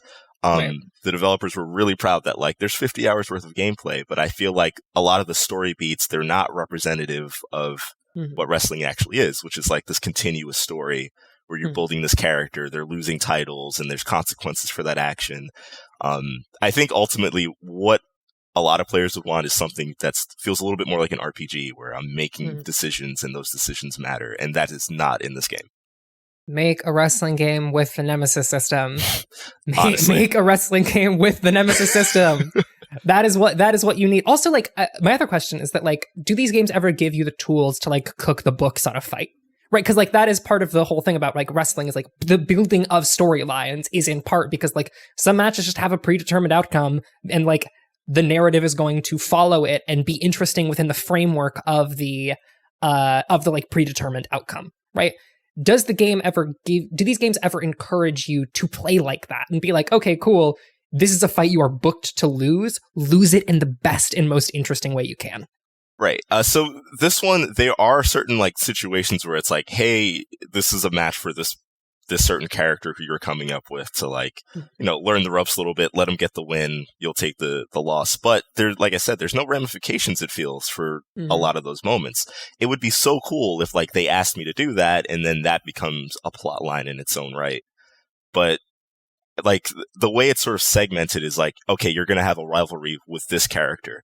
And you're just playing, like, let's say 5 matches in a row, and then that ends, and then you move on to the next storyline. And it's like, if they felt a little bit more connected, if it had a nemesis system that, like, the game is keeping track of, like, hey, you hate this guy, that would be way cooler. And it's a little bit of a shame. It was something I was hoping that it would be there, because this game was in development for, like, 2 years. It's the longest the wrestling game's been in development for, like I said, 2 decades. And when it came out, it was like, oh, this still feels like a bit of a half step on like the single player front. I don't know. So I am curious, like, do you think next year's edition, like, WWE is basically a hazmat zone at this point, right? Like the leadership of the company melted down, like made like the iconic figures at the heart of it are like in retreat or in disgrace. And I'm like, I gotta believe like in the near future, at least some of the framing devices of a 2K game are gonna have to look different. But I'm also just kind of curious. I've been following this like loosely. Where is WWE headed at this point? Because in the last year or so, yeah, as you alluded to, AEW like signed a bunch of stars, won over a lot of the like diehard wrestling audience, and then in recent weeks, like there've always been abuse scandals, like in like there's skeletons in every closet WWE, but like they all started falling out in the last few weeks, right? Right. Yeah, you kind of talked about AEW there. I think it's really funny that in 2K22, like it feels like half the roster, all of those folks are in AEW right now. So it's super strange to like hear them all referenced with like their WWE names, where it's like, I saw that guy on Dynamite last night. But anyway, like it's a little bit of a mess. I think the product as a whole is much, much, much better off without Vince. And that's not even to say like he's obviously a piece of shit, but also like he's been the reason why that company has been super hard to watch for like the last 5 years. It's been a really bad product. It's kind of embarrassing to watch. It's not funny. It's not fun. And it's a shame because the talent is super talented. Like they are all some of the best wrestlers in the world, and they're kind of hampered down by Vince's decisions. But with him gone and the person who took over, it seems like things are back on the right track. It seems like it might actually be a show worth watching. It'll feel less icky to watch it as well, which is always a big plus. But I think also it's just better that AEW has some competition. I became a fan since last September. I watched like one of their major pay-per-views and realized like, oh, this is actually like a viable competitor, and I'm actually enjoying wrestling again. I thought I was completely out of it because WWE became so horrible. And yeah, with its new leadership and them saying they're going to shake things up in a very cool way, it's an exciting time for the product. I just realized, Ren, one thing I wanted to hit on this show, by the way, is you've been sinking your teeth into Xenoblade Chronicles 3, right? Yes. I have been taking a chomp out of Xenoblade. All right, so catch us up a little bit. First of all, do you need to catch us up on the Xenoblade Chronicles, or can you just sort of launch into 3 and it's like stuff happened? That's a setting. Now we're in a new game. So part of the premise of Xenoblade Chronicles 3 is that it takes place in a world called, and I believe this is considered non-spoiler because it happens at the end of Xenoblade. This is a spoiler for Xenoblade 2. The end of Xenoblade 2 is going to get spoiled in the next sentence I say. Just a heads up. At the end of Xenoblade 2, it is revealed that the worlds of Xenoblade 1 and 2 are literally physically colliding with one another in the way that like a universe collides with not a universe, in the way that like a galaxy collides with another one, and it causes like a ton of serious consequences. And so these two universes kind of come into contact with each other and a new one is formed. And this game is set in that new world where each of the two primary factions are vaguely modeled off of the setting of the previous game. So one of them feels like the Xenoblade 1 folks. They have like these mech designs that are like 100% derivative of the Mechonis, which the primary antagonists, or the assumed primary protagonist of Xenoblade Chronicles 1. And then the other side is modeled after the like social structure of Xenoblade Chronicles 2. You're released into 3. You're playing characters who are from either side of this conflict. You have a party of 6 characters. 3 of them are from one side of the war. 3 of them are from the other side of the war. Set in this world where basically the only way you can live is by stealing the life force of another person. And so it is basically this perpetual, endless war between these two factions for like hundreds of thousands of years. That is like the game's like base setting, and you are characters who, through circumstances, are then positioned outside of that conflict. You begin inside of that conflict, and the game very quickly positions you outside of it through some really cool stuff. I think I've seen more of the game than I've played for a variety of reasons, but I think that it is a really interesting mechanical development on the rest of the series. It is like pushing into. It is a hybrid of the first 2 games that feels really good. So I'm like, for me, I'm just kind of the really basic, obvious question, which is like, is this a moment where the series sort of opens itself up to new players, or is it like if you were on the Xenoblade bandwagon, you've been on it, and you know what your relationship to the series is going to be? It is a game that you have to do less talking around, I would say. Like you don't have to couch the recommendation as much. Xenoblade Chronicles 1 and 2, those are recommendations you really have to couch in some pretty intense ways. For Xenoblade Chronicles 1, it's like, hey, this game's writing is actually really good, but some of the characterization is going to want to make you pull your eardrums out, and we're just going to have to live with that a little bit. The first and second game's relationship to women is not good. The third game, however, is actually doing a lot better with the things that would previously make you go, ooh, I don't know if I can recommend that to people, right? The designs are so significantly less horny, it feels like it is being made by a different team. It is, and also like the depth of characterization makes it feel like there is, the game is being made by a different team. There was one conversation in the like first like quarter of the game between 2 characters from those opposing factions. They're both party members, Tyon and Lance.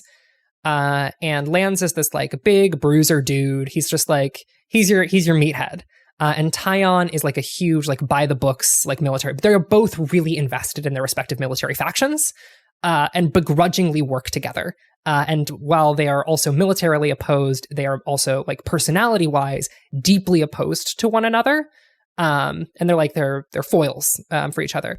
And there's a conversation where Lance is just kind of rambling to Tyon. They're like walking side by side, and he's like rambling about his really complicated feelings about like the war generally, and their specific relationship to violence and grief. And he's rambling in a way that feels deeply human, that feels like the way that 2 people who have a complicated but close relationship to one another will walk, and one person will kind of just ramble while the other one is like listening quietly. And the scene is really excellently characterized in a way that like makes it worth looking at, like makes it worth playing and watching. In a way that like it is hard to sell the previous games on the depth of their characterization in the small moments, because they've been all about big swings. And it's like, hey, you're going to have to deal with all of this weirdness around women. You're going to have to deal with playing the game for 60 hours. You're going to have to do all of this bullshit to get these moments of like big narrative swings. But Xenoblade Chronicles 3 is like really interested in the small moments, which means it's a lot easier to recommend to people. Mechanically, it is pretty excellently tutorialized in a way that the other games have not been. Is it still MMO adjacent combat? I remember I only played like 6 or 7 hours of the first one, and just realized it wasn't for me, and that's fine. But one of the things that did turn me off was like MMO style combat does literally nothing for me, and that game seemed to be playing in that space. It still uses a basically what's called the art system. Characters will auto attack when they are close to an enemy. And then you have arts, which are class specific, and those arts you basically like press a like button on the D-pad or face buttons to do a given art. And those arts are MMO-ish in the sense that like you are not actively button mashing the entire time. You are pressing a button and then watching an animation happen. And in that regard, it is MMO-esque. But the game is able to do a level of complexity in terms of class-specific mechanics that MMOs generally aren't able to do, or it is doing a breadth of class-specific mechanics that MMOs can't do. Final Fantasy XIV currently has, let me see, Final Fantasy number of jobs. There are 20 available jobs as of Final Fantasy 14, some of which upgrade into other ones. So that number is actually a little bit smaller in terms of the long term. Xenoblade has like 24, and you're mixing and matching the abilities from them in ways that are really exciting. So some classes are more position based. The main hero's class is just a swordsman who all of his abilities are built around being at different spots around an enemy. And so it is not active insofar as you are not mashing buttons, but it is active insofar as you are thinking about where you should be standing at a given point in time. Are you synergizing with your allies in the best way at this moment? Are you setting up combos, et cetera, et cetera, et cetera? So while it still has that like basic talent art system, it is not in an MMO style hotbar like it was in Xenoblade Chronicles 1, which I think put a lot of people off. And reasonably so. It's a hard UI to get used to at first, and is a hard style of gameplay to kind of acclimate to. One last thing I want to hit before we get into the letters section is a Trone article you wrote like late last month about melanin gamers and like the fact that some Black players, as in-game moderation has continued to fail to address like online toxicity and racism, have kind of been trying to at least keep a record and do a bit of like policing on their own. I'm curious if you'd talk us through that effort and like where it sits in relation to the big platform holders who own these games. Yeah. So it's an organization called Melanin Gamers, like you said. They've started this initiative they're calling The Watch. And basically what they're asking people to do is, if you come across like a lobby or you're interacting with someone who's just spouting racist shit, saying things we've all heard on online games, and just record it and share it with them. And what they're hoping is build enough of a movement to show like this is an actual problem, that maybe there's a sit down and an actual conversation that begins about, hey, maybe we should have stronger guidelines about what you accept from your communities online, what they should be allowed to say without consequence. And to be honest, like it's a conversation that's long overdue. You know, as a gamer myself who's Black, it's something I stopped playing Call of Duty for this exact reason years ago. And to kind of hear that I wasn't alone was really eye-opening. So much so that somebody actually wants to do something about it. And you know, hoping for the best for them. But that's kind of the issue, right? Is like the fact that it is ending up being not even outsourced, because you almost get the impression like Call of Duty is not.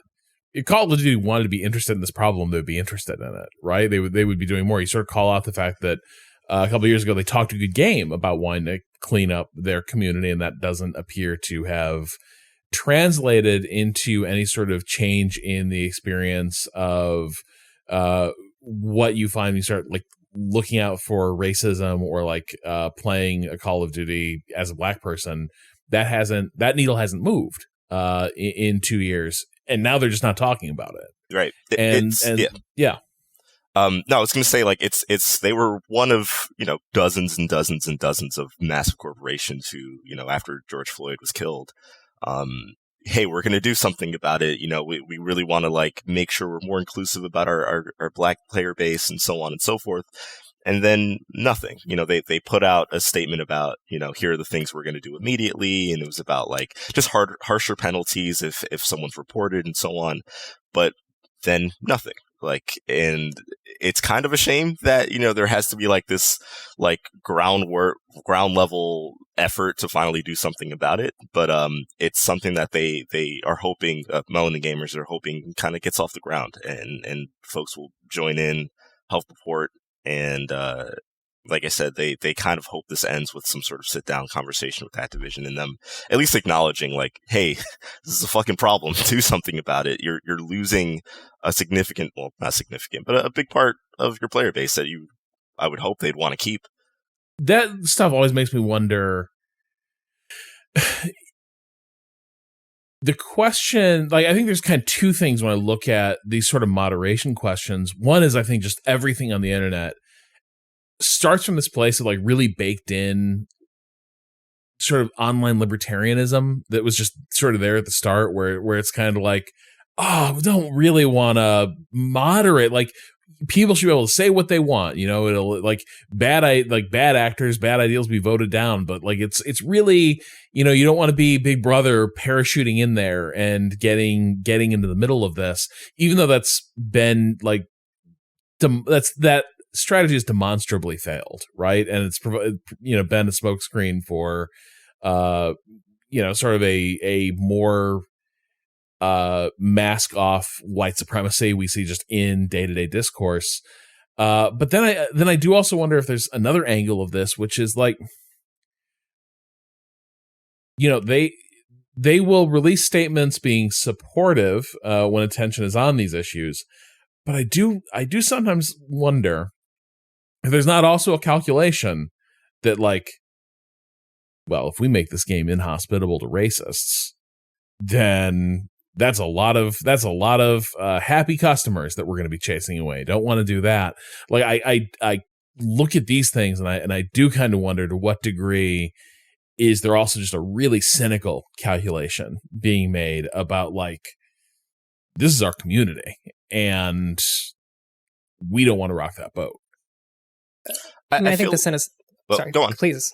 I was going to say, I think the cynicism of like those calculations broadly across communities is twofold, right? Like it's like, oh, we lose a portion of our player base, but also like they're doing the math of not only will we lose a portion of our player base, but like how much money is it going to cost to hire people to physically, to like manually moderate? Because the only thing that you can do for these systems is manual moderation practices. You can have systems in place that can vaguely identify problems, right? But you have to hire people to do that work. So even if the cynicism is not around, if we get rid of the racists, we'll lose some player base, it's still the decision that it is the safety of the people playing your game is less important than the cost of hiring the people to make that possible. And so I feel like it's a cynical decision either way. Sorry, as you were saying, Trone. No, what was I going to say? Shoot, I lost it. No worries. Sorry. It's all good. But yeah, it's like they are. I think that's a huge part of it. Is a lot of times they will explicitly frame, well, we want to work on these issues as soon as we can build the tech to support that kind of stuff. And what they mean by the tech is some sort of automated. Basically a chat filter for like voice, right? Something like that, because the thing that they really specifically try to eliminate from the conversation is like live moderation, where they're like, obviously hiring people to look at these things is a non-starter, and yeah, it'd be expensive, but I think one other aspect of it too is it's sort of like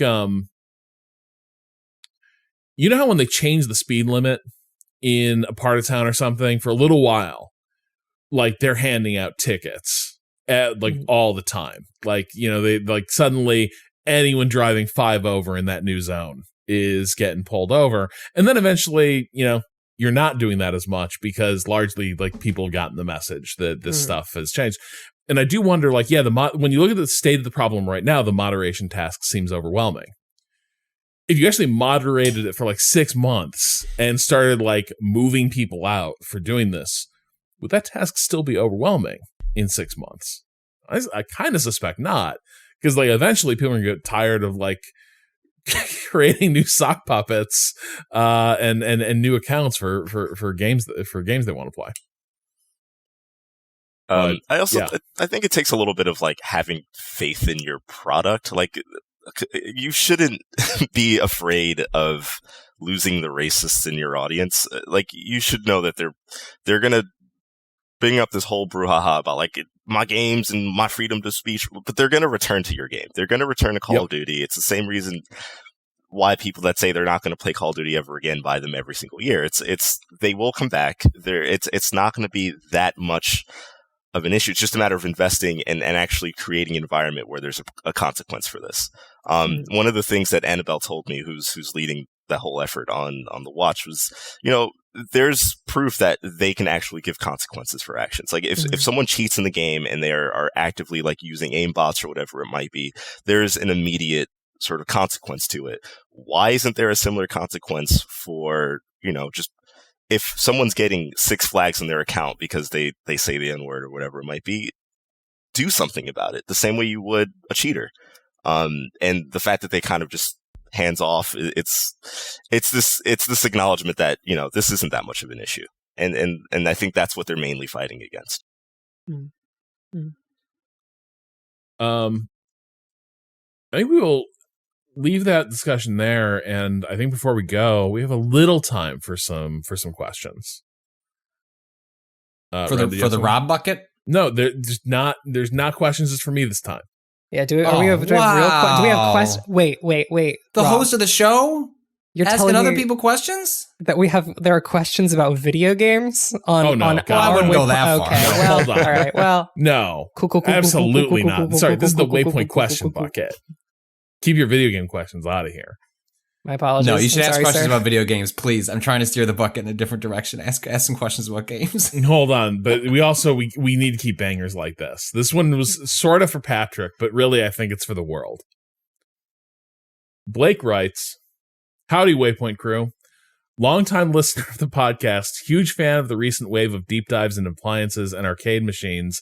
My partner and I have been listening to backlogs of the podcast driving up and down the coastline lately, and Patrick's foray into Clawy and the logistics of having a claw machine at home caused an argument between us that we'd love your input on. I'm going to preface this. Hey, Waypoint audience. Don't be like other online spaces where people get really weird about like child rearing or like how people like raise their dogs. Don't be like that. This is don't take this that serious. I love that you're setting this up. Okay. Continue, please. So my partner noted that having a claw machine at home would be a great way to teach the value of money. She believes that the best way to manage one would be to put things our theoretical kid, they don't have a kid, our theoretical kid would want in the machine periodically, and then let them spend their allowance on pulls. She figures this would teach the kid that arcade claw machines are a ripoff by design and possibly curb any interest in gambling. However, she also believes that it would be a cost-effective way of paying our non-existent child an allowance because, quote, whatever allowance they spend on the machine can just be recycled in the next week's allowance. We might be able to pay them the same money each week. Okay, now that part, continue. Now I want to make they're onto something on the second one. Well, I want to make very clear that I love my partner with all my heart, and that I generally trust her opinions as a behavioral therapist who works with children daily, even though I think this is absolute supervillain shit. In contrast, I think the right approach would be to fill the machine up every couple of months, but leave it on free play to teach our phantom child hand-eye coordination, pattern recognition, and so on, while also leaving them with a fun party trick obscure skill. Are either of us right? Is it ethical to engineer an allowance recycling system like this? How would you all manage this? Love the pod and fuck capitalism, Blake. Ren, you seem like you've been bursting. No, I'm fine. Listen, I don't get to have parenting opinions as the 22-year-old woman here. I do worry, But you're the most however. adjacent to being a kid. Okay, fuck off. I do. That's real. Okay, well, I could say I would worry that instead of teaching your child the value of money, you will be teaching your child to develop a gambling addiction at an extremely young age. That was my fear with the first part of the question. With the second part of the question, is it acceptable to kind of to put your child in an allowance recycling center? Go with God, I guess. I should note that when we did the claw machine discussion and then we did the stream where we looked up claw machines, we played a claw machine, and there was someone in the chat who said, "Hey, I'm at an auction site. I could get you a claw machine like in the $300 range, and I'll figure out a way to get it shipped to you." And I declined, despite if I'm going to spend $300 on something this year, it's going to be the Home Depot skeleton. While I was on vacation, my reminder went off to go to the Home Depot website for the sale they were doing for the skeleton. It's like the 12-foot skeleton. Like the 12-foot skeleton, roof, yes. $300. I really want it. And I was like on a boat with no cell reception. So I got the reminder and just had no way of getting to the Home Depot You're trying website. to load an LTE page. Just like, please. I was like, I had half a thought. I was like, I should have just like task some Waypoint people. Just like, look, could you just buy it for me? I'll pay you back and just put the shipping address for me. But anyway, so I declined the claw machine. And then I was telling the story to my wife later that evening, and she was like, "Oh, I don't know, that would have been cool. Like, wait, you wanted me to get the claw machine?" She's like, "Well, I don't think I would have been upset if you got it." And I was like, "God damn it!" So I guess if the claw machine auction site comes up again, I might be able to put in this theory into practice on what is the fastest way to dislodge the brain of my almost 6-year-old with a claw machine in the garage.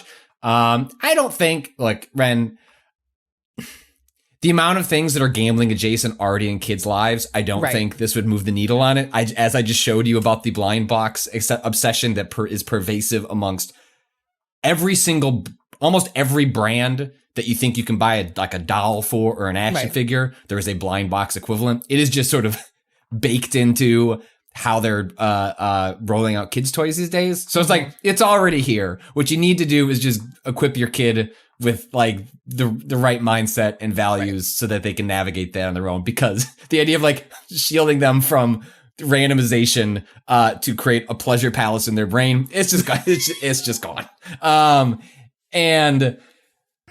But the pipeline of like getting them to reuse their money is interesting.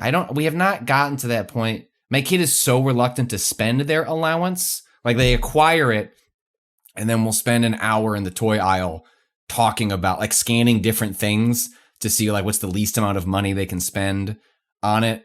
I can't remember if I told this story on the podcast, but like, she had got a $10 gift card to Target, and I explained to her that, well, when you spend the $10 on the gift card, they take the card. And she, well, I don't want to give them, I'm not going to use the gift card then. I was like, but there's $10 on there. You could get something with that. It's like, I really like having the card. I'm like, okay. A kid's role. So instead I explained to her, I was like, if you spend under $10, you can keep the card. I guess I probably could have told the people, could she just keep the card? I could have done that. But instead, for a while, it was just a Target card rotting in her money purse that she has in her closet. But I'm intrigued. I gotta be honest, I'm intrigued by this, and there's a half decent chance I'm gonna end up with a claw machine in the next 12 months. So I just don't know where to go in the garage, but those are solvable problems. For some reason, I thought a claw machine would be way more expensive than $300. In my mind, I was like, this is so elaborate and expensive, but not bad. You can't. We got to buy them in the right place, right? Like we did. We were like looking at Craigslist and things like that. There aren't a ton of options for claw machines, but it sounds like if you know the right people in the right place, like it can be achieved. Because I think it would be delightful to have a claw machine on free play. Like, you want Cheetos? I was like, you used to just be able to ask the parents in this house, and we'll go get you some chips. It's like, oh, no. You can get the Cheetos out of the claw machine. Because I feel like that's where I want, like, whenever the neighborhood kids come by, oh, everyone eat lunch. Everyone just ate lunch, but they want a fucking snack. And it's like, you know where the snacks are? They're in there. Good luck. You can have as many as you want, but you're going to get them out of the claw machine. My hands going into the snack drawer. No more. That's not happening. So I think that's where I'm falling on this. It wouldn't be psychologically training my children in any form. Instead, it's just the snacks are out of my hands now. I feel like this is going to escalate into you running like a little carnival out of your garage for children, and like teaching them, like scamming them all with carny games and shit. Like you're going to learn 3-card Monty.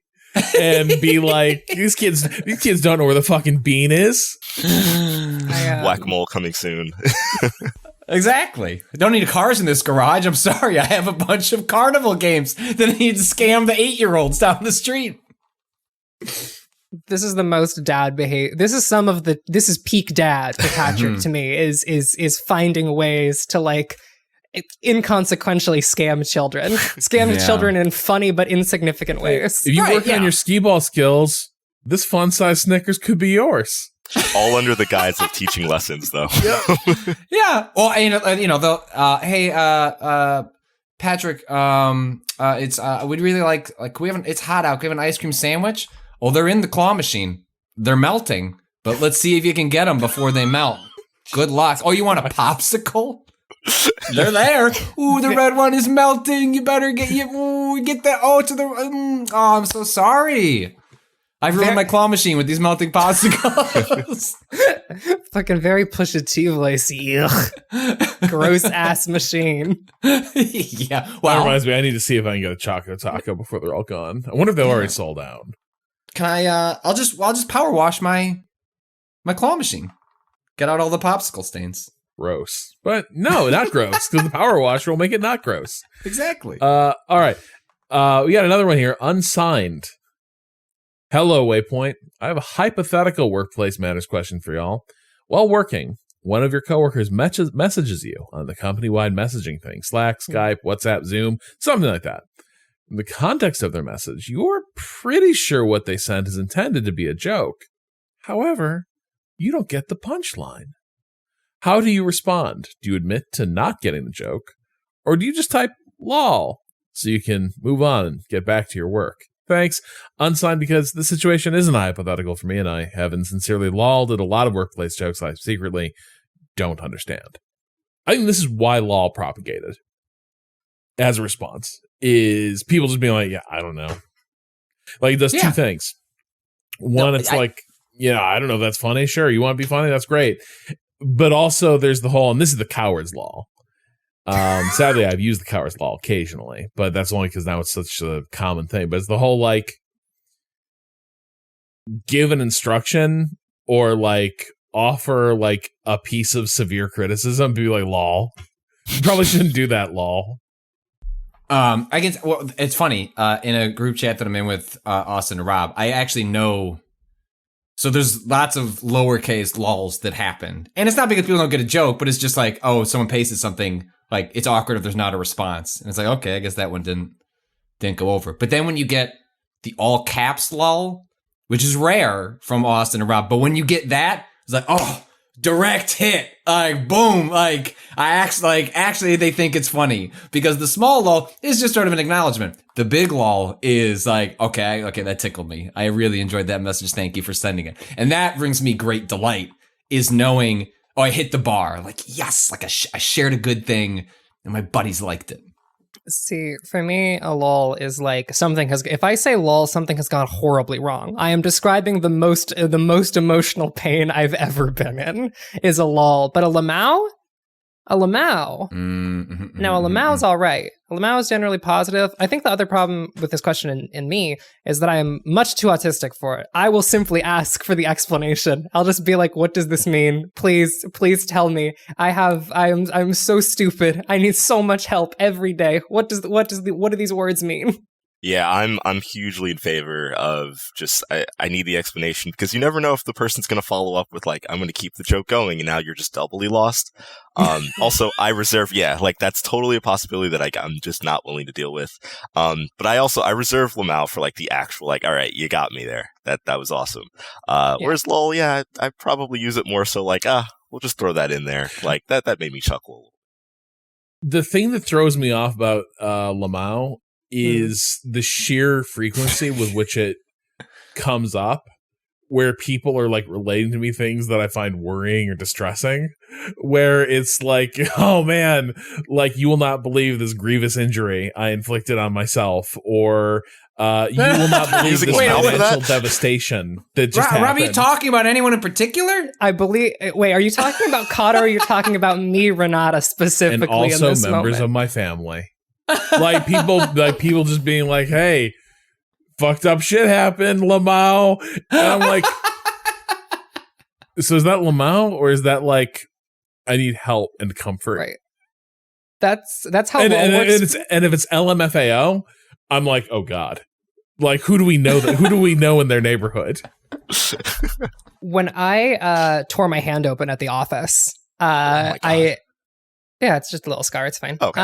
When I tore my hand open at the office and I spent 45 minutes walking around looking for a med kit in the Vice offices that would actually be able to help me clean out my gaping wound, I did eventually sit next to Cado while I was cleaning it out, as Cado was sitting at the table, and I just looked over at them and went, "Pretty cool, right?" And every single time I say the phrase "pretty cool, right," that is the intonation of the dark Lamau or lol is pretty cool, right?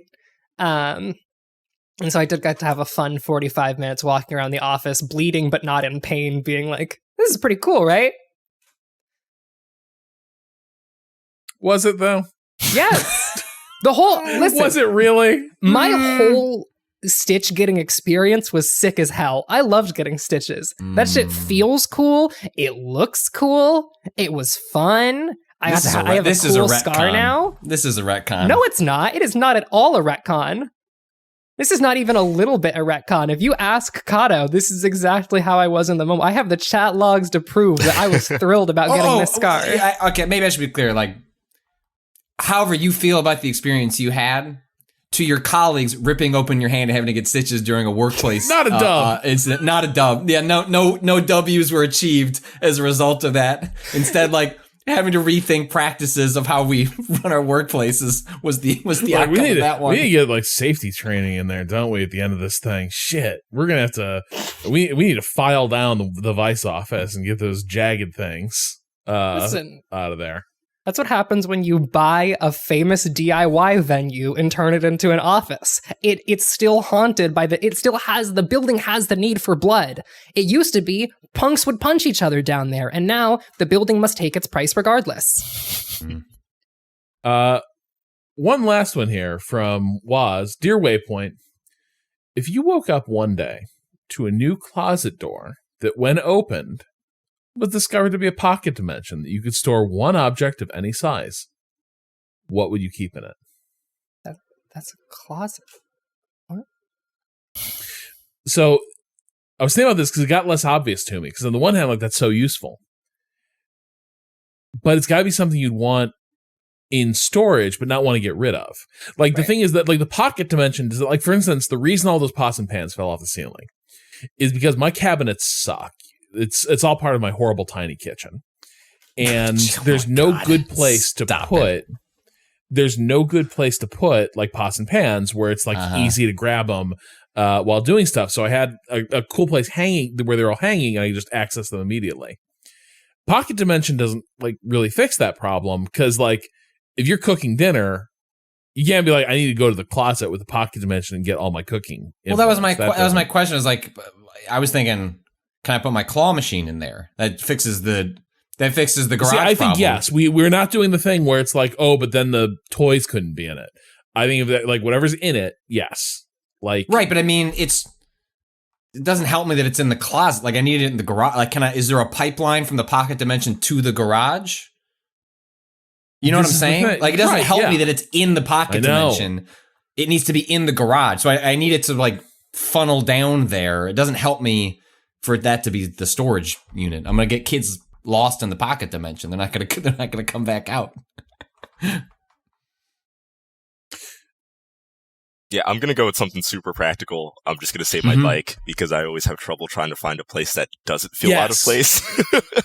That's a good one. Yeah, that's a good one. Who wants their bike in their hallway? Nobody.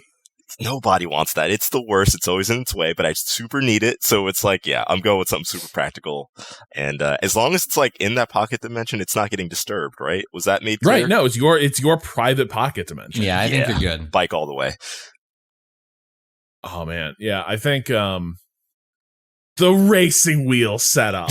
Yeah, there you go. But again, you're going to run into a similar, like a bike is sort of easy to move around, right? Like otherwise, like where's this closet in your apartment? Is like then you're like dragging this thing around the house. Like is that convenient? Not really. I mean, I know it collapses, but to what degree? Does it get through doors easy? Because by nature, you don't want them to do that because then you're pedaling, you're using the pedals, could disturb them. You don't want them like. Right. That's a good point. Maybe it can't be that. See, my thought is I want the pocket dimension connected to the object, so it's just like I'm pressing a button and then it disappears, but it can reappear in the spot. Then I'm finding a lot more use for this pocket dimension, other than thinking about wanting to live there. We'll just start over in the pocket. That's the thing. What I'm storing in there is me. Yeah, can I go to the pocket dimension? This is my screaming room. Something we can all agree on. Where's Dad? I don't know. Have you checked the pocket dimension? The pocket dimension. Yeah, no, I don't know. I think the steering wheel thing could be a good choice. I mean, also like if there's power in the pocket dimension, like having like what an awesome place to have like an awesome beer cooler, right? Like, so yeah, actually, I think what I'm now landing on is like, can I live in the pocket dimension? Not live, but like turn it into a room. Like, can I just put the cool stuff in there? That's the fun room. Now, I have a question. Can you put other people's objects in the pocket dimension? I don't see why not. Like, can I put my roommate's bike in the pocket dimension? So while you're on, Trone was like, this is where, finally, a place to put my bike. Yep. my roommate's bike, pocket dimension. My roommate's bass, pocket dimension. My roommate's amp, pocket dimension. My roommate. No, I like my roommate. I like my roommate very much, but all of her objects could go in the pocket dimension. Trumpet, pocket dimension. Yeah, or like the pocket dimension would also be a great like music practice room. I think too. It's like going in there and because like there's a brief window where MK was like, you know, I miss playing the saxophone. And about 2 days later, she was like, I'd forgotten how annoying this fucking instrument is. She's like, I cannot handle doing this. It's just too. She's like, you can't play it quietly. The entire like the form, the technique, all of it. You got to kind of go right. And she's like, I just can't. Like, I can't do this to you. I can't do it to my neighbors. And honestly, I'm not a good enough player right now. My current state of practice that I enjoy hearing myself practice. Yeah, that's me with singing. It is. I feel bad every time I do it. However, because like, boy, if you want to use the top of your range. You really got to support that shit, huh? You really have to kind of support the upper end of your range or you're going to sound like you're dying. And, does that support occasionally produce more volume than one would like? Is kind of the problem that you find yourself in. So, Patrick, you're just moving into the pocket dimension. Yeah, I think so. I think it's just, it's a bad housing market. I don't have a basement. The pocket dimension is my basement now. I think great recording studio. Yeah, really quiet. I don't know. We'll have to ask Cado about the, maybe Cado can blame his equipment on the pocket dimension. Oh man, my downstairs neighbors in the pocket dimension started doing some construction, and it fucked up the electricity in my walls, and now my pocket dimension's all fucked. I don't even know what to do with it. It won't stop buzzing. Aw, shucks. All right, so that will do it for today's episode. Remember, should have said this at the top of the question bucket segment, but you can send us all your questions at gamingadvice.com with the subject line questions. And hey, bubbling to the top of that bucket are questions about games for people not me. Imagine it. If you want more from Waypoint, you can follow us on Twitter at Waypoint, Facebook and YouTube, Waypoint Vice. You can follow me at Rob Zachney on Twitter. Patrick, where can people find you? At Patrick Klepek. Ren. You can follow me on Twitter at Ren or Raven. Trone. You can follow me on Twitter at Theloniously. You can also check out what we published on waypoint.vice.com in the theme of sometimes we write about games, but sometimes we don't. I just decided I had to talk about what happened in F1 this week, and so I wrote 2,000 words on how Ferrari taught us all a really valuable lesson about how F1 works in terms of race strategy by making the worst decision in the race I've ever seen a team make. Like, people made fun of me and Cado where they're like, you guys are terrible at Motorsport Manager. And that's true. But also, if you think people who do this for a living wouldn't fuck up in similar, like, just jaw-dropping ways, just watch Ferrari and what they did during the Hungarian Grand Prix. That's all I will say. Thanks to Waypoint Plus. Let's see. Last week, Patrick, you started tucking into Elden Ring. You were on a mission. Speaking of cozy video games. Yeah. So it's so cozy that you ignored it for months and had turned against it. But now I'm back to remind people that when I stream Souls games, they can get irritated at me one-shotting bosses that they spent 4 hours on, which is my favorite part of the experience. So I'm sorry that I'm just so good at those two gargoyles, which was true in Dark Souls, and then also the two gargoyles in Dark Souls took me a while, but the big stone gargoyles in Elden Ring, not so much. Wrecked. Point is, Patrick's here to take you to school.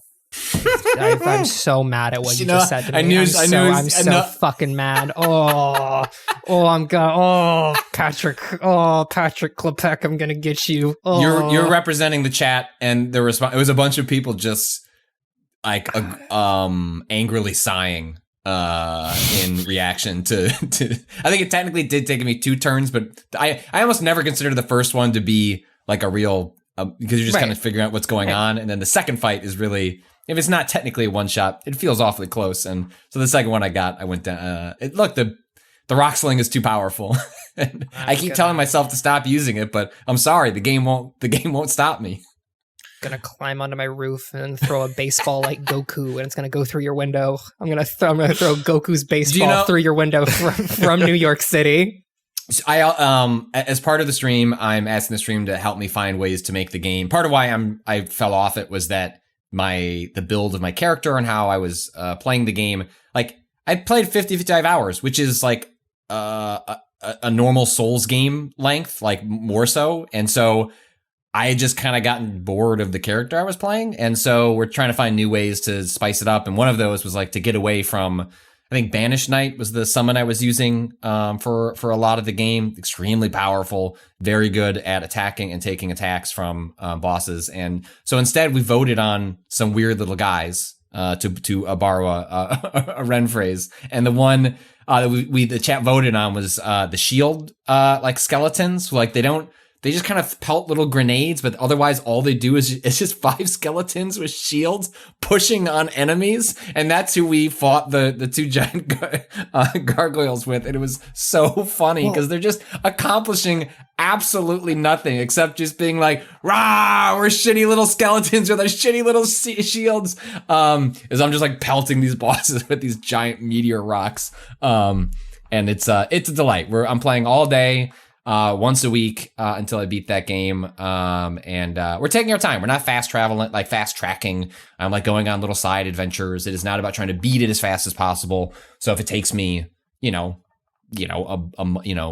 months to do so, then it'll take 2 months to do so. But people seem to really enjoy watching it, and I've missed streaming those games. So I'm excited to continue it. I'll be in the middle of doing it when this podcast goes live.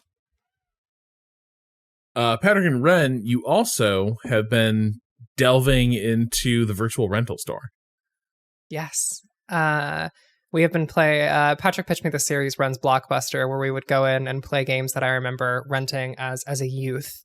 And I think we had I would say, I have a biased perspective here, but I'd say a pretty excellent first stream. A really fun time playing Final Fantasy VII Dirge of Cerberus, which we played last Friday, which was exceptionally fun. That game is fine. That game is totally fine. I don't know. I think it's goofy enough that it felt like a real predecessor to Metal Gear Rising: Revengeance. Yeah, the cutscenes are fantastic. It is a game that by the end of the 3 hours, it was like, hey, think Ren's played enough of this. I've watched Ren play enough of this. But would I watch a YouTube like cutscene only compilation of like the sick ass moves that Vincent pulls in this game? Yes. I would. And so I still need to do that.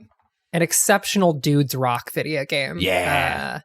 100%. Patrick's going to have to determine what we're doing next. But I'm very excited for whatever it is. The list is I would say for me, para mí, excellent. Mm-hmm. Mm-hmm. Also, listen, Cado's not back yet. And so we're not resuming our Motorsports Manager journey, but I might take another dip into F122, but I don't recommend you watch that. I can't have people see what happens. I think I overestimated this damn wheel. This racing wheel with the bad settings, I think really set me up to fail last week, and I'm hoping that I have it right for this week's stream, but I can't promise that. I feel like I may struggle to show my full skill in this setup. And then on Wednesday, I do plan on showcasing a bit of the Grand Tactician game that I talked about on pod last week, the Civil War game, which is quite the object, and I think we'll sort of explore the jank together. Sounds extremely sick. Yeah, I think so. I think they're patching it as fast as they can. So who even knows what the state of play will be when that comes out.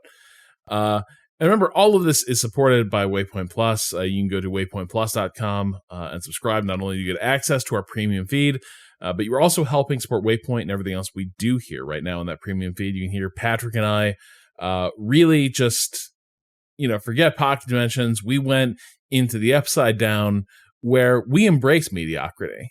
And that means we wrapped season 4 of Stranger Things in a big old bear hug and just had a great time. So if that sounds good, go to waypointplus.com and subscribe. And that also supports what we do on the streams. And if you want to support even a little more or be out there in the world representing the brand, go to waypointgeneralstore.com and buy some of that merch. Earlier, Ren was slaking her thirst with the Waypoint Adventure pint glass.